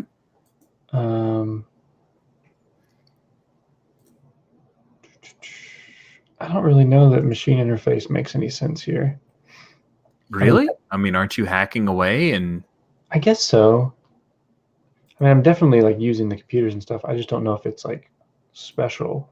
what? I mean, you tell me, but I kind of see the idea of being able to interface with machines making you better, more powerful in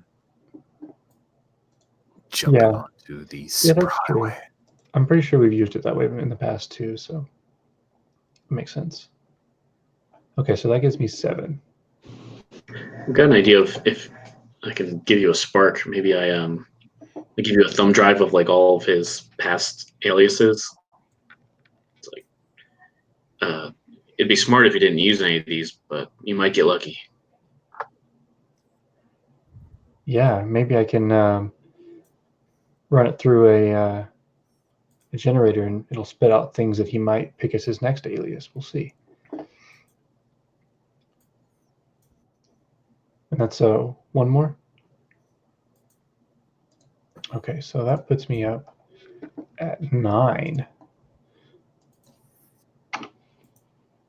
Let's see.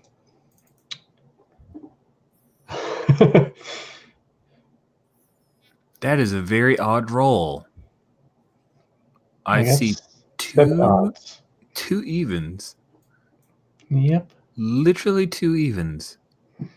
That is the worst roll of the night, my friend. Oh wow. He is so super secret.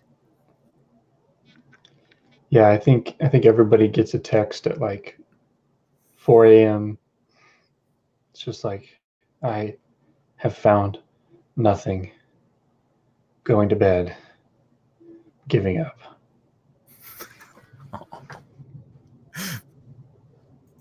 Cool. So let's flip around to the next day. We will open up with Copycat in her alley guise, in her alley carpenter guys, with the alderman. He of course coffee's in his office. He regales you with the tale of all the police forms that he had to fill out, and he farms a few of them out to you because you're the assistant, so you have to take care of a bit of that work.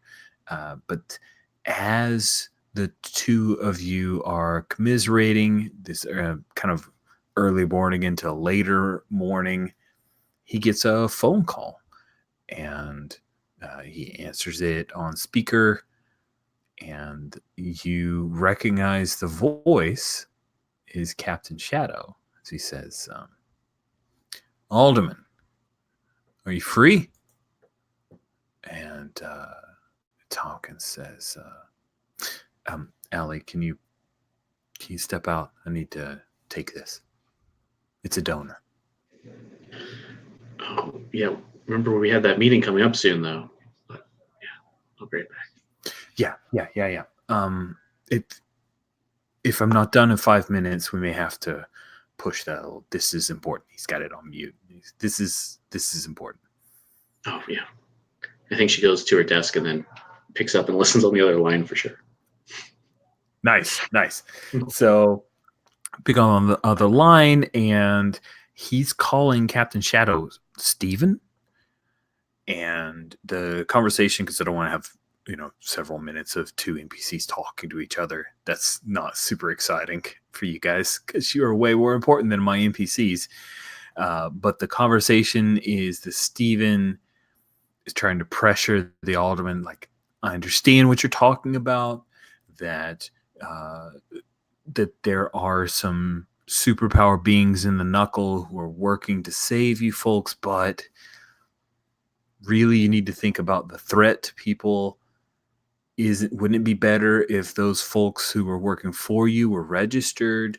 So Steve is kind of pushing that agenda again. He's trying to reintroduce the idea of it, and Alderman Tompkins is a little wishy-washy. He's a little unsure, but it sounds like he might kind of bend to what Steven wants from him, just based off of the threat that actually did transpire. So what do you do while this conversation is taking place? Yeah, I've got to do something. I feel like gotta get some kind of distraction. Oh yeah. Suggested fire alarm. That sounds good. Yeah. Maybe she's like struggles for a minute, like, what am I gonna do? And just looks at the fire alarm. She's like, all right. I think she's gonna do one of those. Okay, you pull the fire alarm. That's not even a die roll. It's just so you head out to the hallway, pull down the fire alarm, and right in the middle of Alderman Tompkins going. Oh, and maybe just for like a little bit of color, she does that, and then the spray thing comes out that's supposed to like mark people, like they would do at a high school or something, and then she just changes her skin back to the normal color. It's like, that's all it. Nice. I like that a lot. That's good. And then all of a sudden you guys are going into fire drill and exiting the building, and there's some folks who go and slouch on their cars and smoke a few cigarettes, a bunch of people checking their phones, fire engines show up. So anything you're doing during this long rigmarole of the fire drill? Yeah, I think she might go specifically. I guess it wouldn't be out of the ordinary, but she'll stick by Alderman Tompkins, and she's going to be like whispering in his ear, just like the whole time, saying like, "Wow, after that attack yesterday, this was a weird time for a fire drill. That was awful, but I'm just really glad that those heroes, I guess they were called the Gauntlet City Guardians or something. I'm really glad that they showed up. I had the most terrible nightmares. I'm so glad that we were safe with this Whisper Syndicate people. I don't know like what their game is, but at least there's someone, people looking out for us. Just like you're looking out for us, right, Mr. Tompkins?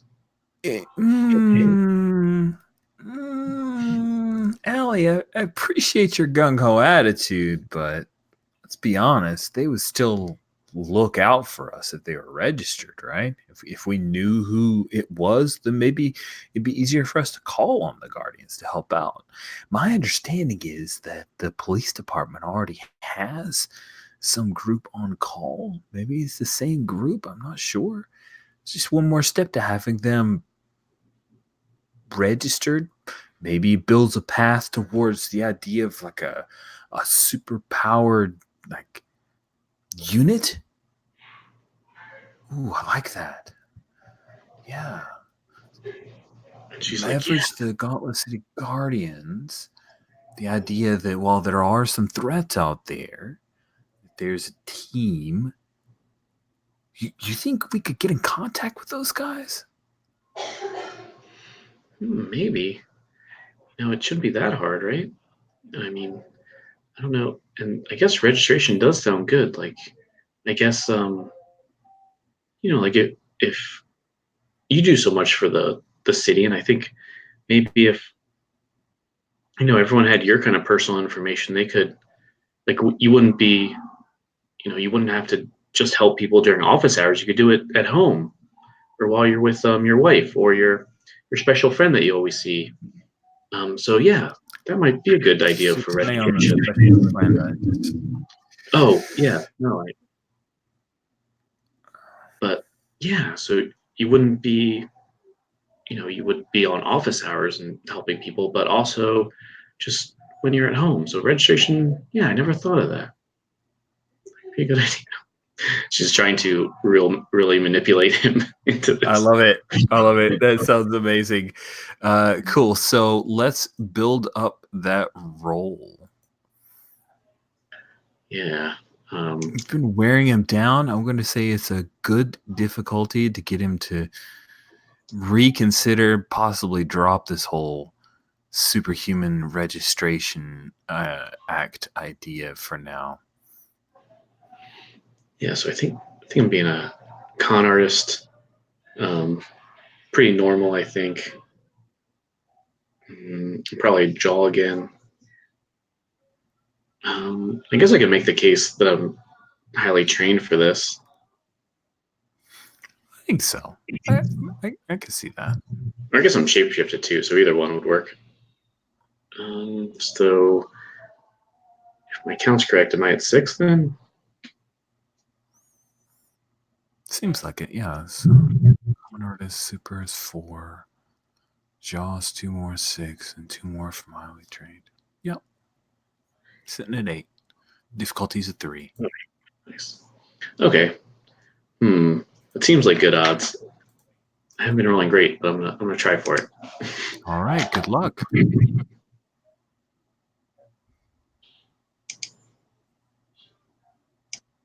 That's a lot of Not too evens. bad. I see 3, 4. Yeah. All right, with 4 evens, you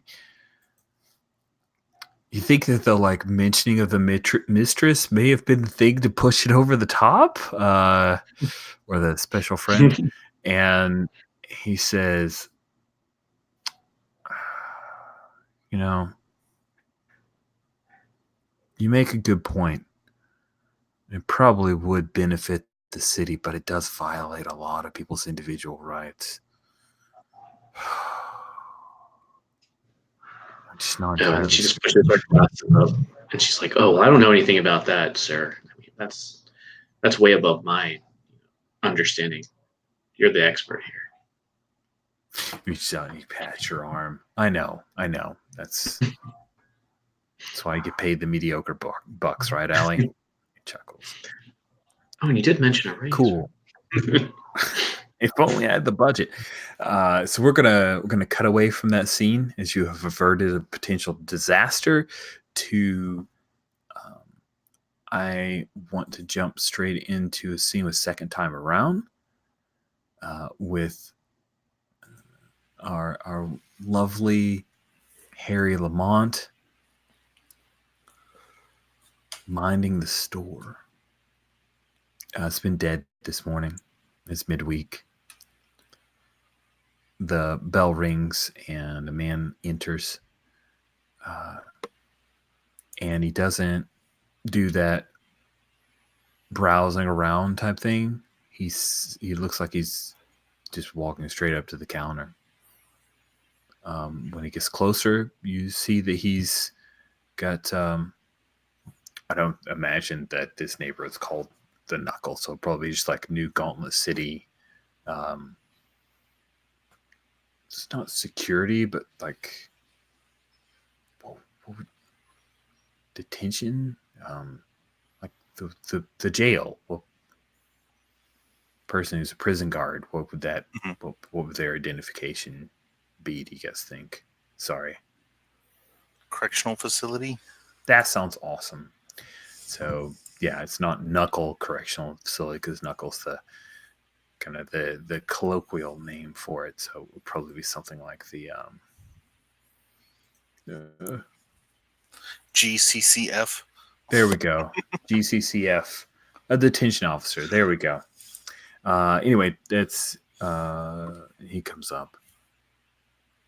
He says, "Are you Harry Lamont?" I am. What can I do for you, sir? And then he rears back and punches you in the face.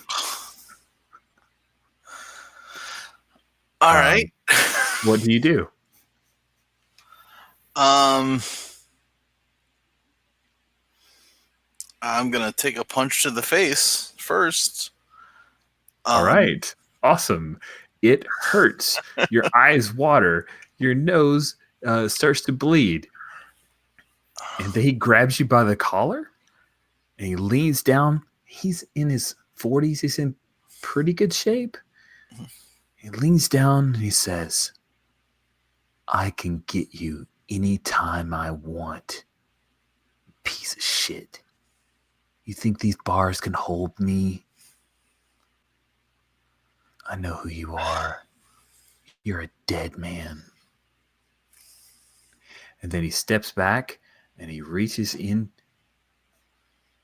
to his pants pocket and pulls out a gun. What do you do? Then I, now that I know why he's punched me in the face, I'm going to immediately reach out and try and erase the pusher's directions, whatever I need to do. Awesome. So as you're starting to do that, you see that he is bringing the gun up to his own head. Oh gosh. Yeah. So, hey, let's set a difficulty for this maneuver. I would say that it will be a good feat because he does not want to do this. So he is not moving as quickly as he might normally. Really, this is just the power of the suggestions that have been made to him. Tension is in effect. Yeah.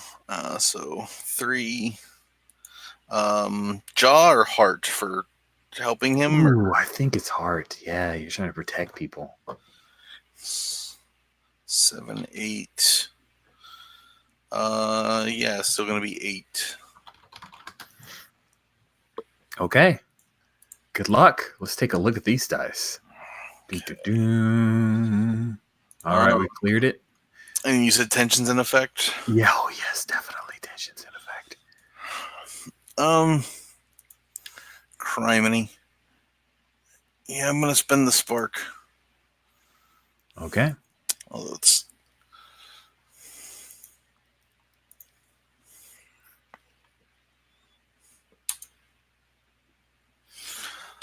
1, 2, 3, 3 evens and 1 1. Scraped by. It was exactly good. That's exactly what you needed. Holy cats. That is, it's a squeaker, man. So, what is it that you're able to reach into his mind and remove the suggestion? Is there anything that do you just turn that off? Do you put in some other kind of suggestion? Yeah, I'm gonna just kind of as I'm doing it, like take the gun out of his hand and basically get him to ignore everything that the pusher said and forget like the last, I don't know, hour or so.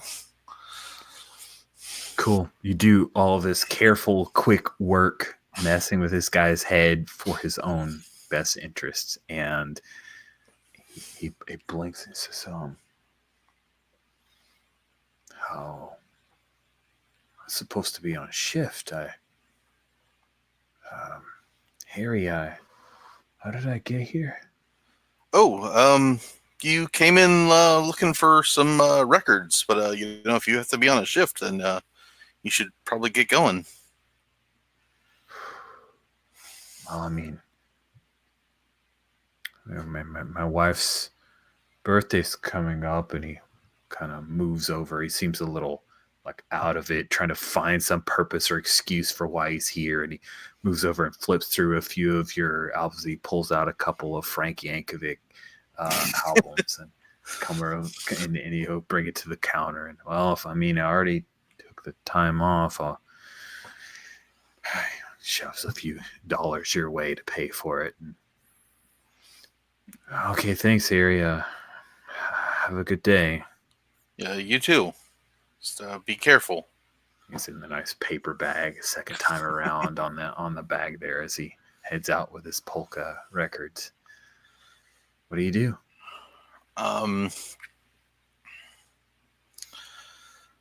Crap. We got bigger things to deal with, but so I will give a call to Glitch. And Glitch, can you the pusher just has sent somebody to attack me. Like, they don't have any kind of facilities to shut him down in the prison. Can you do anything?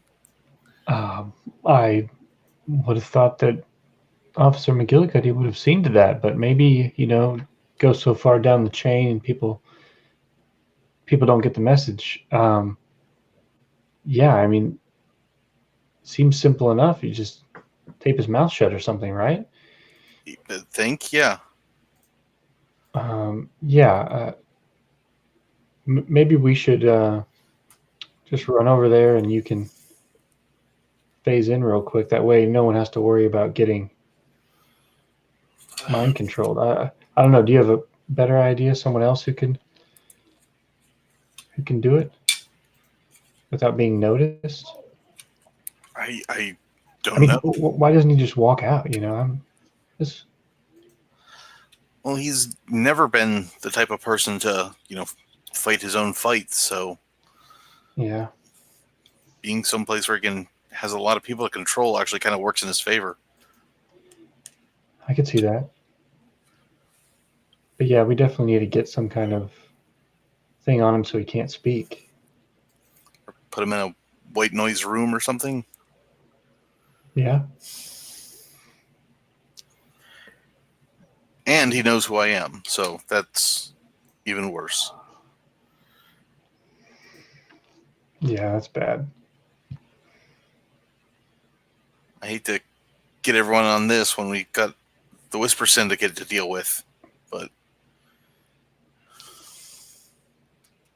you know what? Maybe what I can do is cook up some noise canceling headphones for everybody. Heck, they probably sell those, in the city proper. Something nice. That might be expensive, but it's an easy fix. Just give all the guards some of those. maybe it'll at least give me a good start.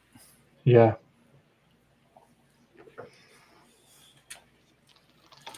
Okay, well, I'm still at work right now, but seems like this is pretty urgent. He could be doing this to people. Yeah, I think I'm going to close up shop for the day. Okay, I'll see if I can get out too. You want to contact everybody else real quick? Sure. Try to meet you down there at the detention center? Yeah, sure. Sounds good. Okay. So I think we just kind of speed across. Wild card, do you show up? Sure. Awesome. That's great.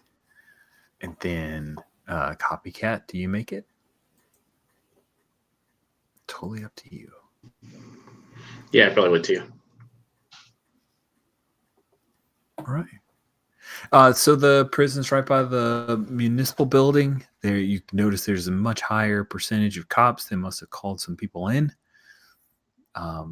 Off-duty cops, quite a few people around, which should make people feel more secure, but doesn't exactly work to your benefit, guys. What's the plan here?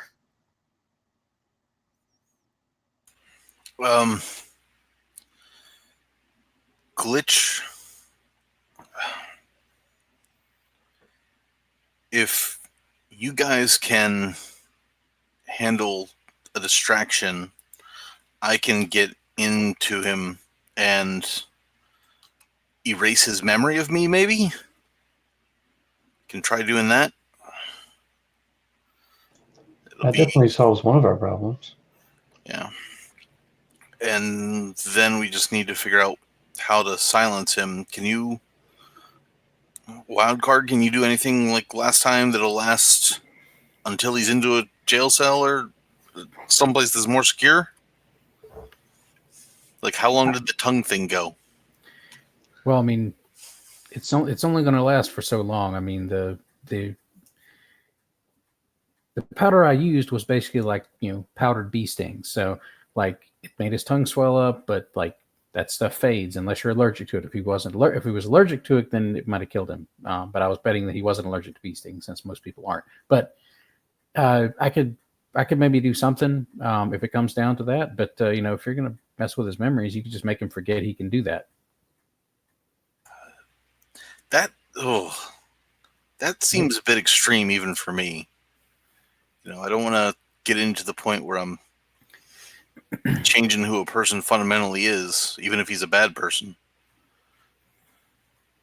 I can understand that. I can understand your reluctance. But for me to make something that lasts longer than what I did, like I would probably have to curse him. Like that's the kind of stuff that might last longer. And that sounds bad. It's usually not good. That kind of magic you pay for. It's not sympathetic at all. It's not empathetic. It's not nice. There's no good intentions there. It's kind of like going to hell, but there's actually no road because there's no good intentions to actually pave that road. So you're just basically on a really steep slide to hell because you're cursing people, and that's bad. Well, I kind of feel that way about erasing that much of a person's memory. Slippery slope. Yep. That's how you make a slippery slope, is you take those bricks off the road that would normally be paved with good intentions, and it makes it really slippery and you slide. So yeah, I get you. I understand. Well, hey, I think taking someone's memory out isn't the worst thing. I think if the Whisper Syndicate were in our shoes, he'd not have a tongue much longer. Seems like a better thing than what you're considering.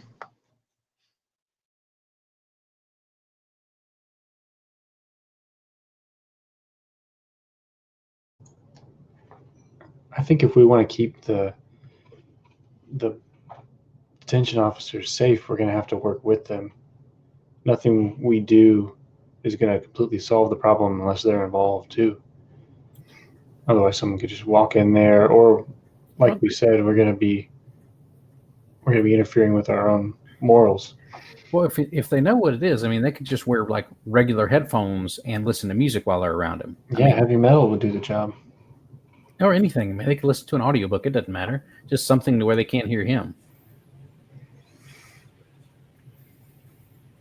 So, but I'm presuming we can tell them that, and they would start doing that. But what if he's already managed to mumble some more stuff into people's ears? That's cool. We got to watch out for that while we're letting people know. Exactly. So maybe you could touch base with our contact and like see what measures they're taking to deal with him, and maybe if we can see a hole in what they're doing right now, maybe we could kind of fill that gap until they get him transferred to the place that can actually handle him. Sounds like a plan. I'm still all for letting Wraith go in there and erase that part of the memory, though, because we don't need to be watching Harry's back for the rest of our lives. So as you guys are having this conversation, Copycat, your phone buzzes with a text. It's from the same unknown caller from before. Oh, what does this say? It says, "Looks like a busted op. I'm pulling out. Good luck. CS.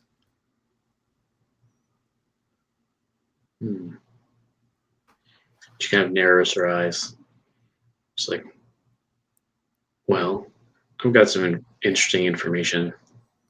She kind of just shows that to whoever's nearby. You know, Who's CS? that'd be Captain Shadow. Oh, It's, you know, it makes strategic sense, but on the other hand, this could be a ploy too. I don't know how safe we should feel. You guys see the side doors open to the prison. Like there's 4 prison guards come outside, and there's a van that pulls up. It's like not a van, but like an SUV pulls up, and they all start piling in, and then you see Pusher walk outside and get into, like he's going to get into the back of the vehicle. What do you guys do? is he being perp walked out to the vehicle, or is he walking?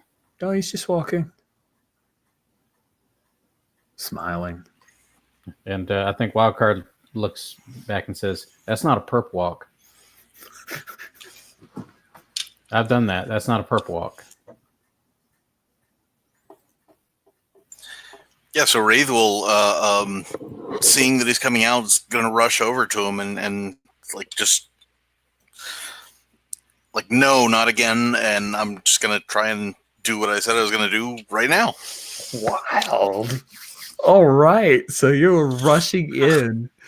Oh, this is so masks. Like, you should clear a condition right now. No, sorry. I'm referencing another game. You guys see Harry, I'm imagining like Wraith out of the car kind of thing, like all dramatic, and he is going for it. He's going for broke. So I'm going to ask Copycat, you're highly trained. You're probably the fastest among them. What do you do? Oh, you know what she does is she's probably got guns hidden on her somewhere. I think I'm going to try to shoot the tires out of this SUV so it can't go anywhere. Okay, that's great. Wild card. Wraith is taking matters into his own hand. Copycat has pulled out a gun and is aiming for the tires of the vehicle. What are you doing? Okay. This is really escalating fast. I think Wildcard is going to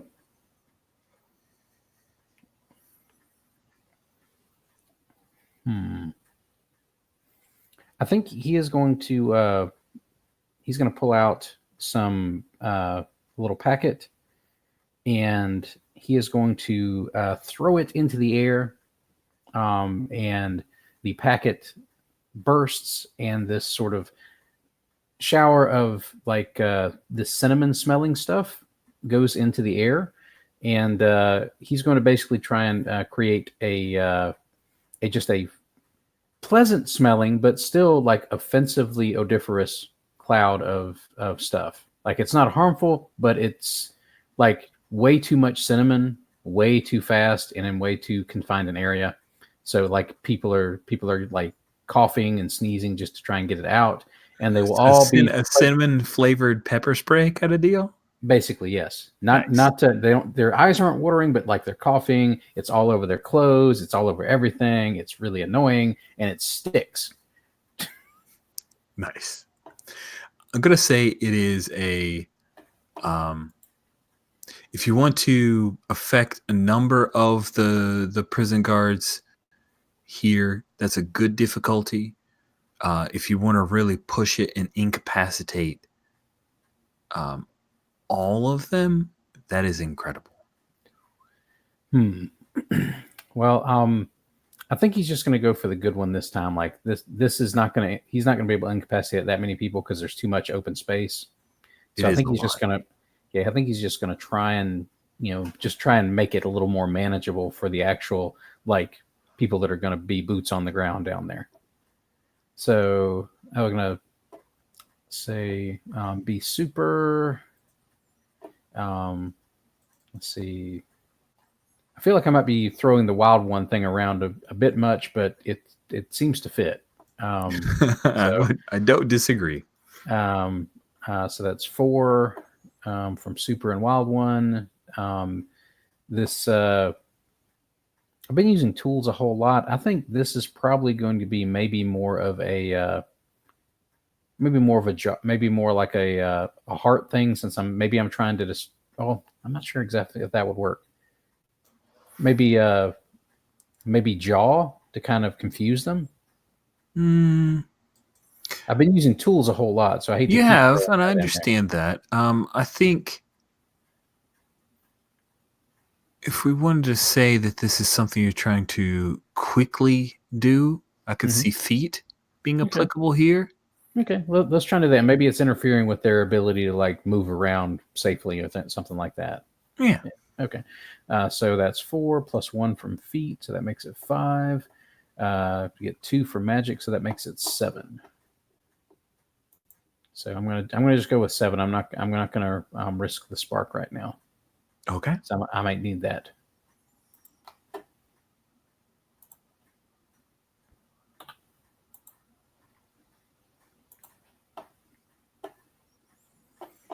And that is 5. Dang, I should have just taken the incredible. You should have went for broke, but you you were wise. You're prudent not to do so. And then the last person I'm going to ask before we circle back around to Wraith is Glitch. All hell, it seems to be breaking loose here. We've got a cinnamon pepper bomb. We have Wraith making a beeline for the truck, and Copycat shooting out his tires so they can't get away. What are you doing, Glitch? This is a great image of everyone just hanging out of Glitch's car, shooting and throwing things.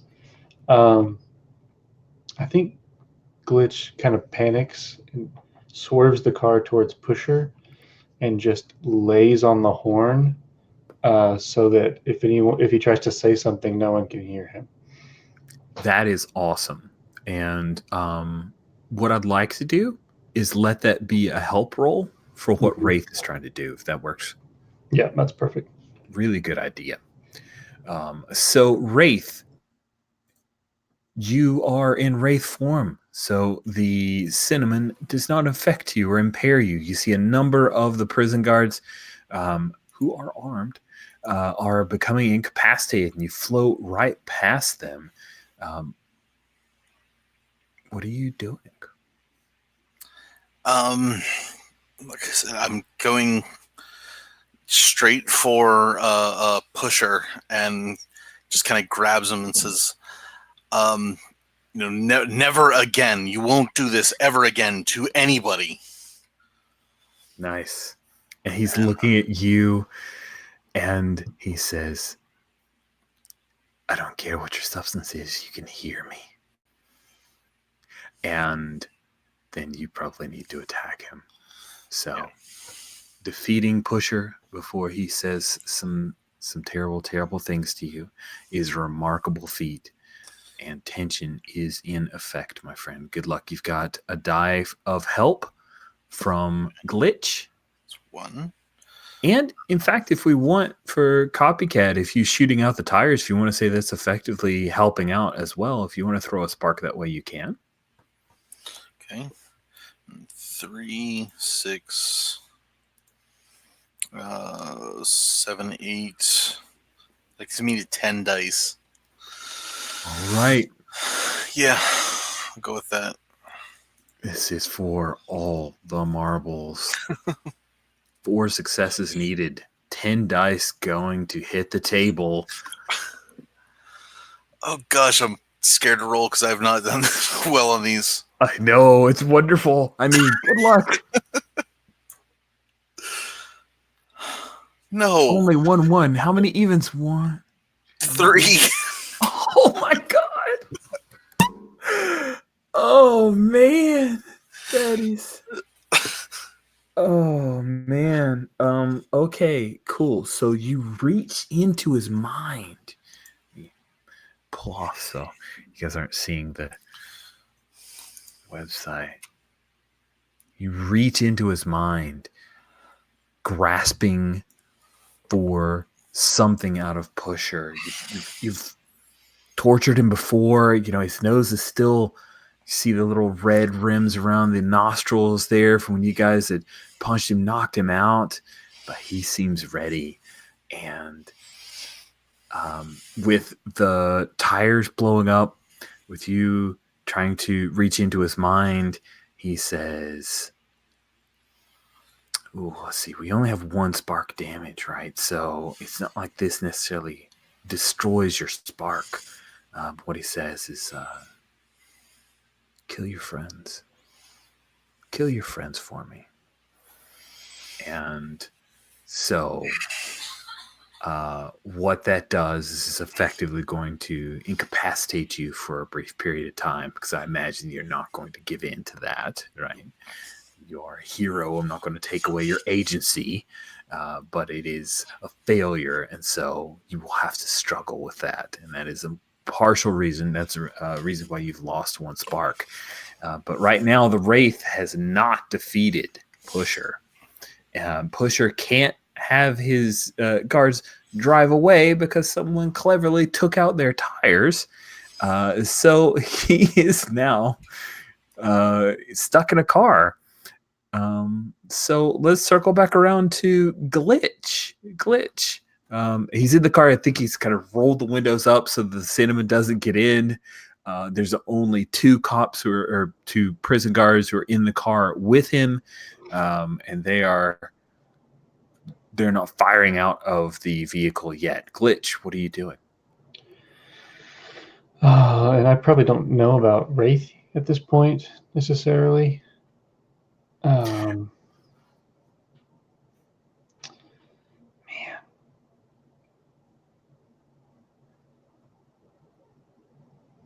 Tough stuff. I think I'm going to turn to Wildcard and say, grab the wheel. And I'm going to get as close as you can to that van.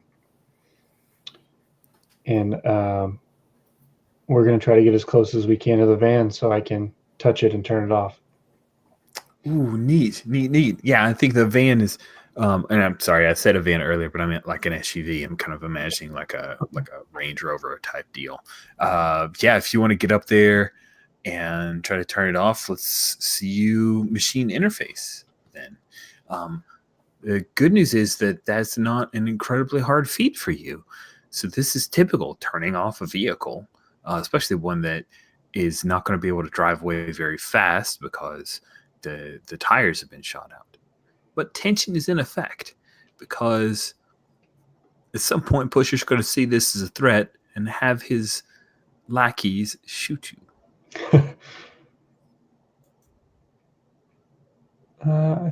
I think hands makes sense for this. Yeah, totally makes sense. So 3 for hands, 2 for super, 2 for machine interface, and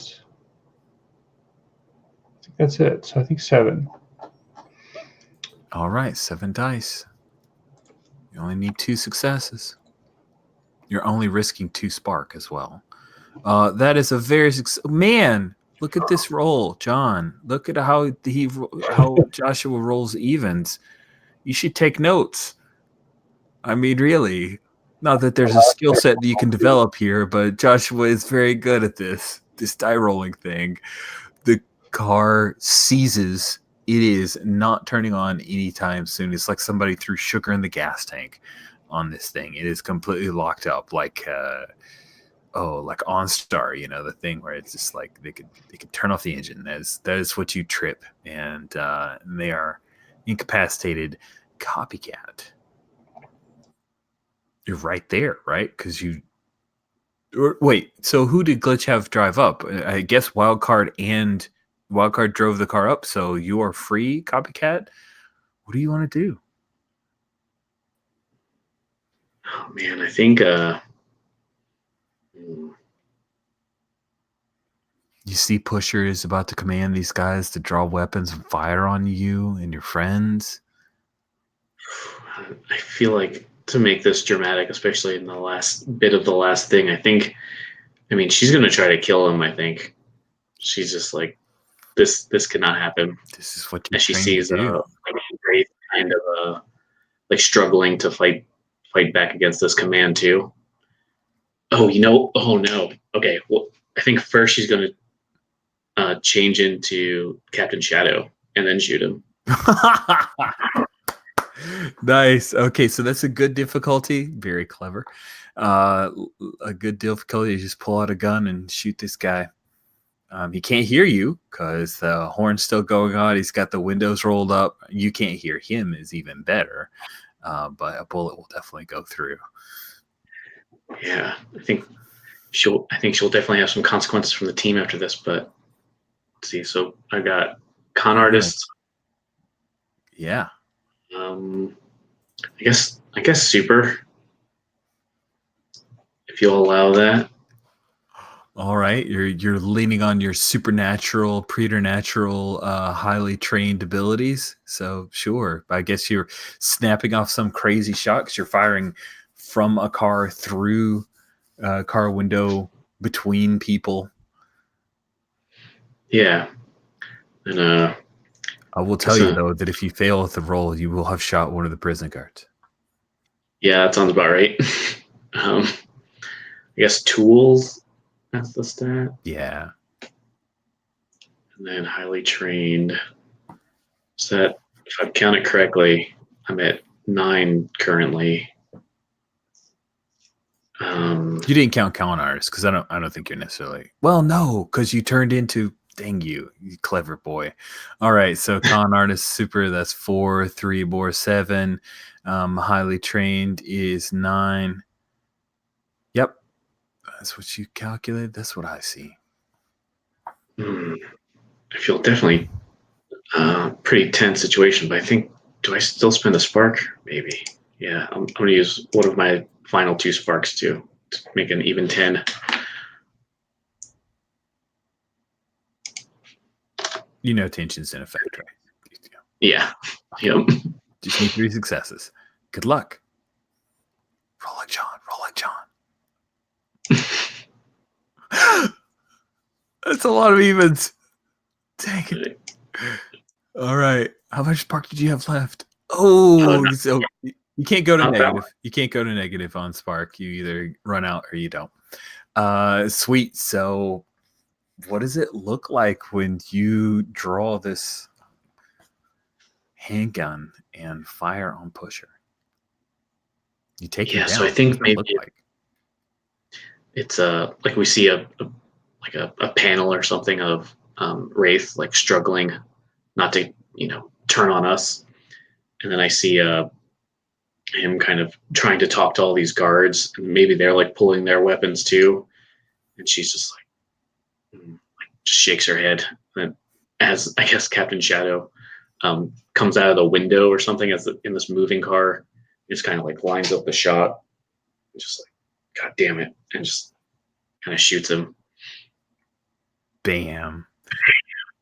I think Spark is mostly like the guilt of doing this. Maybe she says, instead of goddamn, just like, promise I would never do this again. And that's when she shoots him. Oh, nice line. Much better. Cool. So we see the like little spider sprout from the glass as the bullet pierces through. You push her right in the head, and the prison guards both kind of slump over, and he falls back and falls through you, Wraith, right? And all the struggle is gone.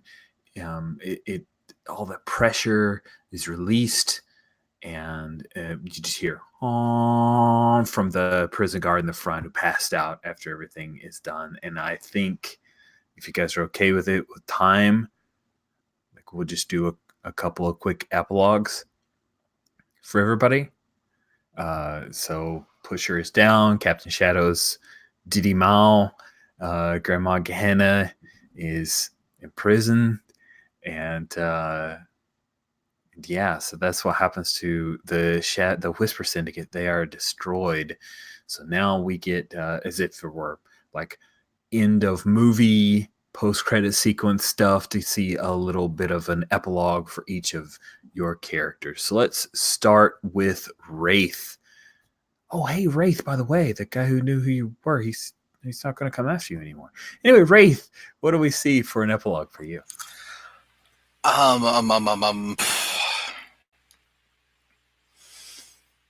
you come back to me? I'm sorry. Oh, no problem, John. No problem at all. What about Wild Card? I think you see Wild Card is he's at the Daily Fuel.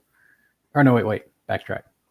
He's at the beer garden, and he's sitting at our regular booth, and he looks like he's gotten there a little early, like it's still daylight outside, or maybe it's just summertime.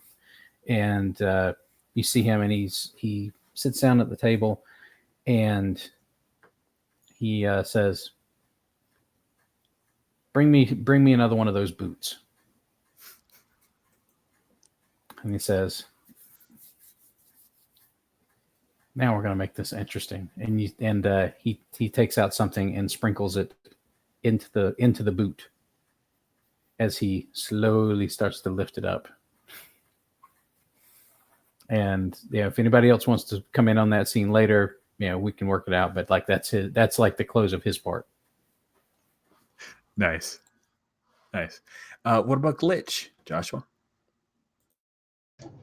I think we cut straight from the beer garden to her at the Grape and Grain with some of her coworkers, all dressed up. Like I'm actually supposed to be there this time, and she keeps looking at her phone, and we cut back to the beer garden. She's clearly not there. And back to the Grape and Grain, she puts her phone away and just starts chatting with her. Looks sad, of course, and then starts chatting with her coworkers. Oh, Will nice. she go back? Will she not? I don't know. I love it. It's like a French movie. So good. David, what do we see? What do we see for Copycat? Yeah, I think maybe she's like loading all of these guns into like something, and then we see that there's this like she's writing a note out or something, and we maybe focus on this note, and it's like, oh, the Gauntlet City Guardians are, better than this, and I'm going to make sure that I'm better too. Hopefully I'll see you eventually. And she just walks out with this like duffel bag of guns. Some kind of dramatic, like angsty retribution quest or something. Oh, I love it. I could totally see that you spin off into your own little mini series, and it's called Copycat Redemption Tour. Love it. Awesome. And so we'll circle back. John, you got an idea? Yeah. So Harry is, back in the secondhand shop, just kind of like organizing things, and a younger person, teen, college age, comes in and says, "Hey, my friend, his sister went missing, and he said you were able to help him. I need help desperately. Can you help me?" And Wraith just kind of stands there and says, I don't think I can.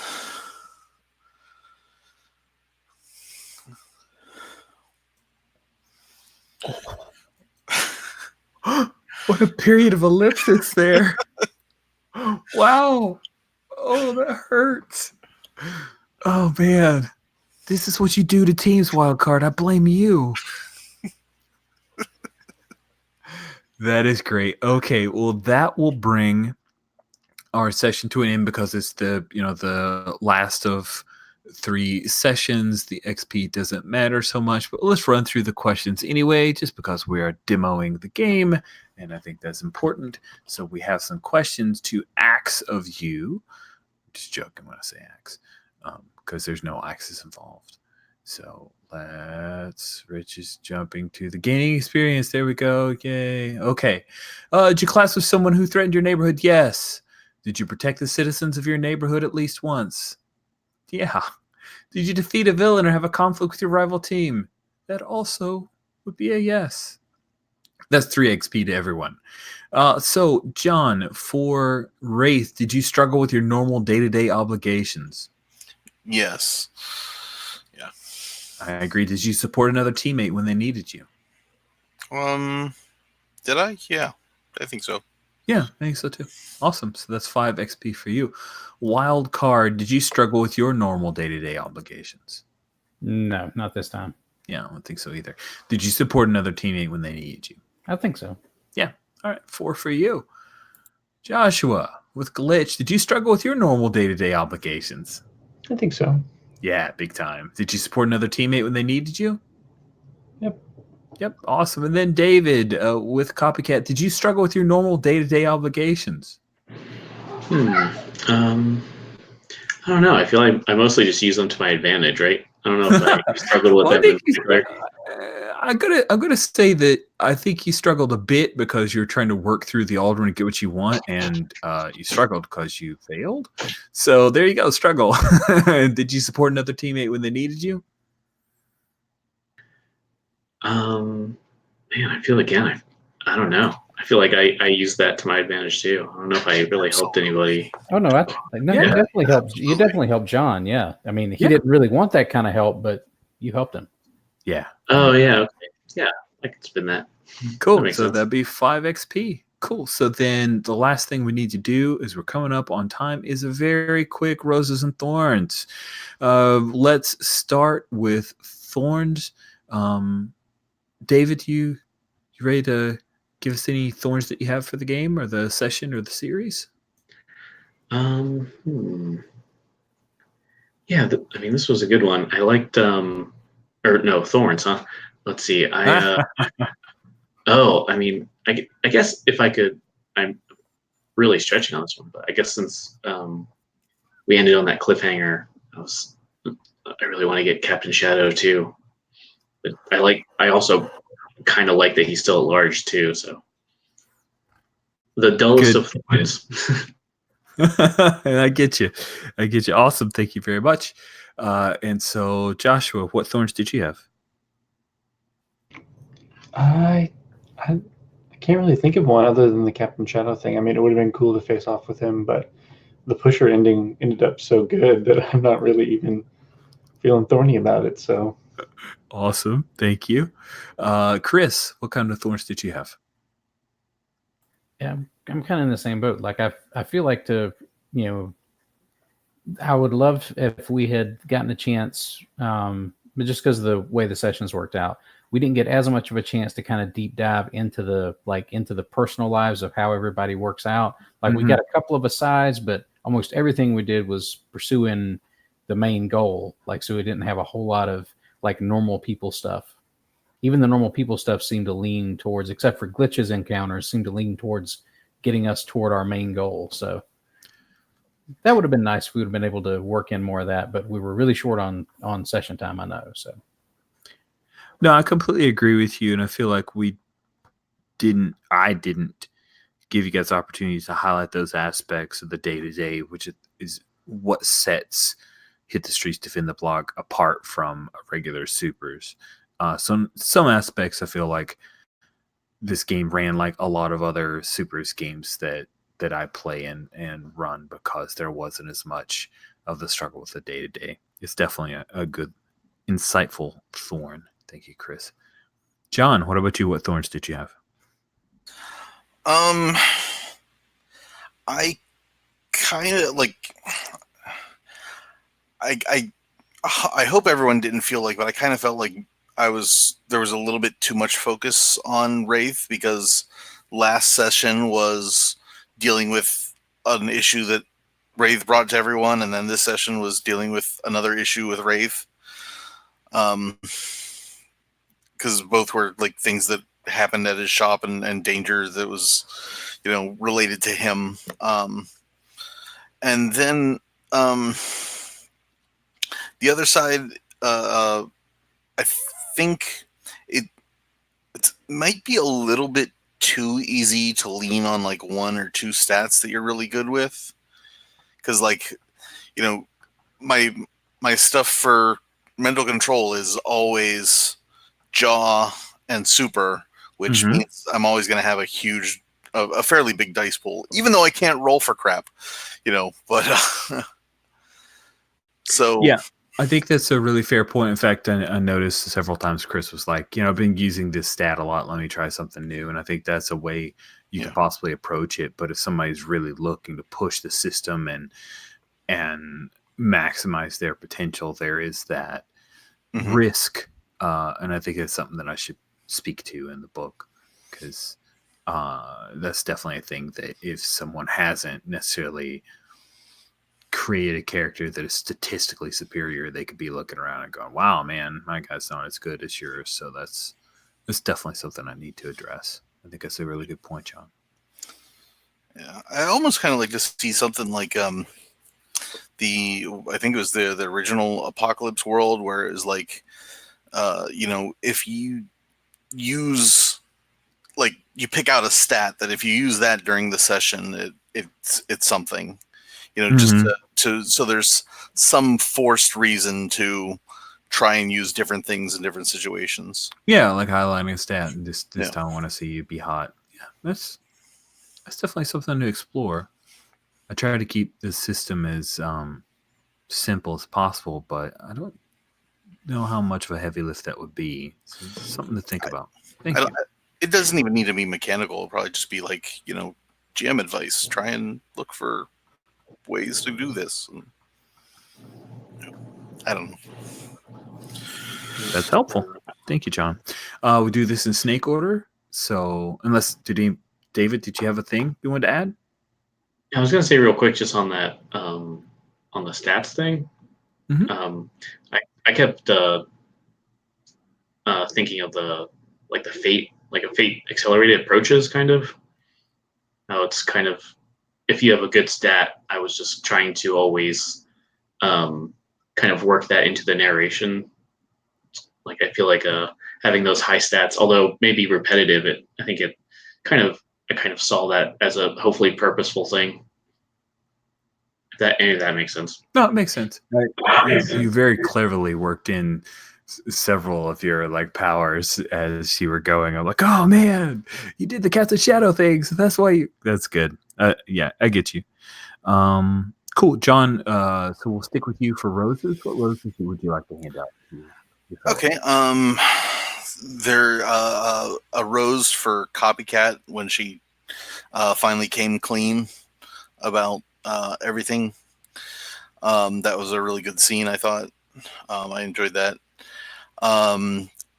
Chris, I love the descriptions of your spells. Like the amount of detail you put into it is great. And for the system, I think this system does what I expected from City of Mist better than City of Mist does. Ooh, wow, that's some high praise. That is a gorgeous book. Thank you. I'm glad to hear that. Awesome. Thank you, John. So back up to Chris. What roses would you like to hand out to your fellow players? Oh, let's see. Well, I loved everybody's characters. I like the things that Wraith kept having to confront about actually being the only person that actually has a real honest to God job. Like he's running his own business and stuff, and that I thought that was really cool.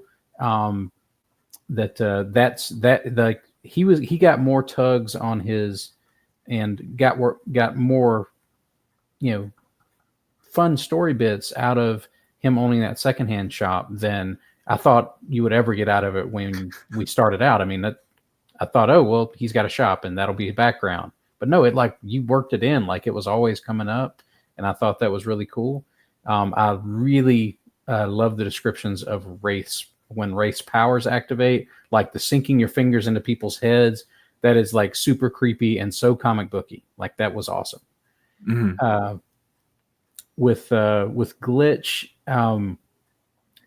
I felt like Glitch is the heart of the team, really. Even though she's the brains and stuff, she is she always seems like the one that's got like the actual heart in the right place of the whole team. Like she was the one that would that you would look to actually like work with other people, which is weird because she's supposed to be the withdrawn and like computer background person, but like she's the one that it's like, hey, can you call these people and like talk to them because you're the one that actually like always talks to them, kind of thing. And I thought that was a really cool part of how Glitch's character worked. And Copycat, like this session, I thought like really brought out like the shape-shifting thing. Like that seemed to be coming up all the time, and it really brought out the fact that like you were someone who was trained to be like this infiltration specialist, and it really brought out every single bit of that. Like you're highly trained figured in a whole bunch, your shape-shifting figured in a whole bunch, and that scene with the councilman when you were talking him around the registration and the privacy issues, that was freaking gold. That was awesome, and I really appreciated that. And of course, I love the system. I made that clear before, but thank you. Awesome. Thank you, Chris. Joshua, what about you? I think everyone's kind of hit on the stuff I was going to mention. Yeah, that scene with Copycat and the councilman was just like awesome to watch. I really loved that. And then the scene with all of us at the bar where you spilled the beans. I think our team kind of finally like solidified in my mind as like how we interact and how we work together after that scene happened. And I guess this arose for Rich, but like putting the pusher and having him just walk out of that building at the end, that was like the perfect way to end that, because we were like, well, how are we going to go in? What are we going to do? And you're just like, nope, here you go, solve the problem. So thumbs up GMing on that. Thank you. And yeah, I really enjoyed everyone's characters. So awesome. Thank you. Yeah, that was my I'm gonna Pulp Fiction this. Like David, what about you? What roses would you like to hand out? Yeah, I really liked did I just cut out? Oh. No, I can hear you. Okay. Everyone's screens changed for me. No, I really liked the pusher, how creepy, especially I feel it was creepy in the last session, and I feel it was even creepier this time. And to the point where we like kind of pivoted villains, which I think was a really good idea too. I think we're all equally creeped out by him. And I really liked how Wraith kind of became like the counterpoint to Pusher too. Like he was also being really creepy in similar ways, but it was like a really good, like, I don't know if it was on purpose, but it was really good foils for each other. It was really interesting. And what else did I have here? Oh, that like that bong rip for Gas Last was really hilarious. I think at least and I think someone else was saying too, like I thought you said, oh, I'm gonna bring out my magical bomb at first. I'm like, magical bomb, what is that? And I was like, oh no, he didn't say bomb. This is completely different. It like was even funnier, I think, for me because of that. And then Glitch was really great too. I think of all of us, she had kind of the Peter Parker struggle the most with the coworkers and everything. And I was like, oh, I wish I could have gone to this party. And it totally makes sense, the epilogue where she was the one who kind of stepped away, you know, put the hero stuff behind her. Like, although kind of all of us did, except for Wildcard. So if this Netflix series gets, you know, a season 2, it'll be interesting how they pick up those pieces. It was really great. Yes. Well, we're already over, so I'll just quickly say ditto to all of the roses you guys handed out. Thank you so much for playing with me, for giving me these 3 sessions with you, with the Knuckle, with your amazing characters. I've really appreciated your open and honest feedback, your willingness to give this thing a go, to talk through things, to create interesting characters and engage with the system and the setting. It's been really, really fun for me. Thank you guys so much. And with that, we will go ahead and end the stream. Oh, and back Kickstarter. We've got 9 hours to go. Back to Kickstarter, please, if you haven't already, please. Okay, done.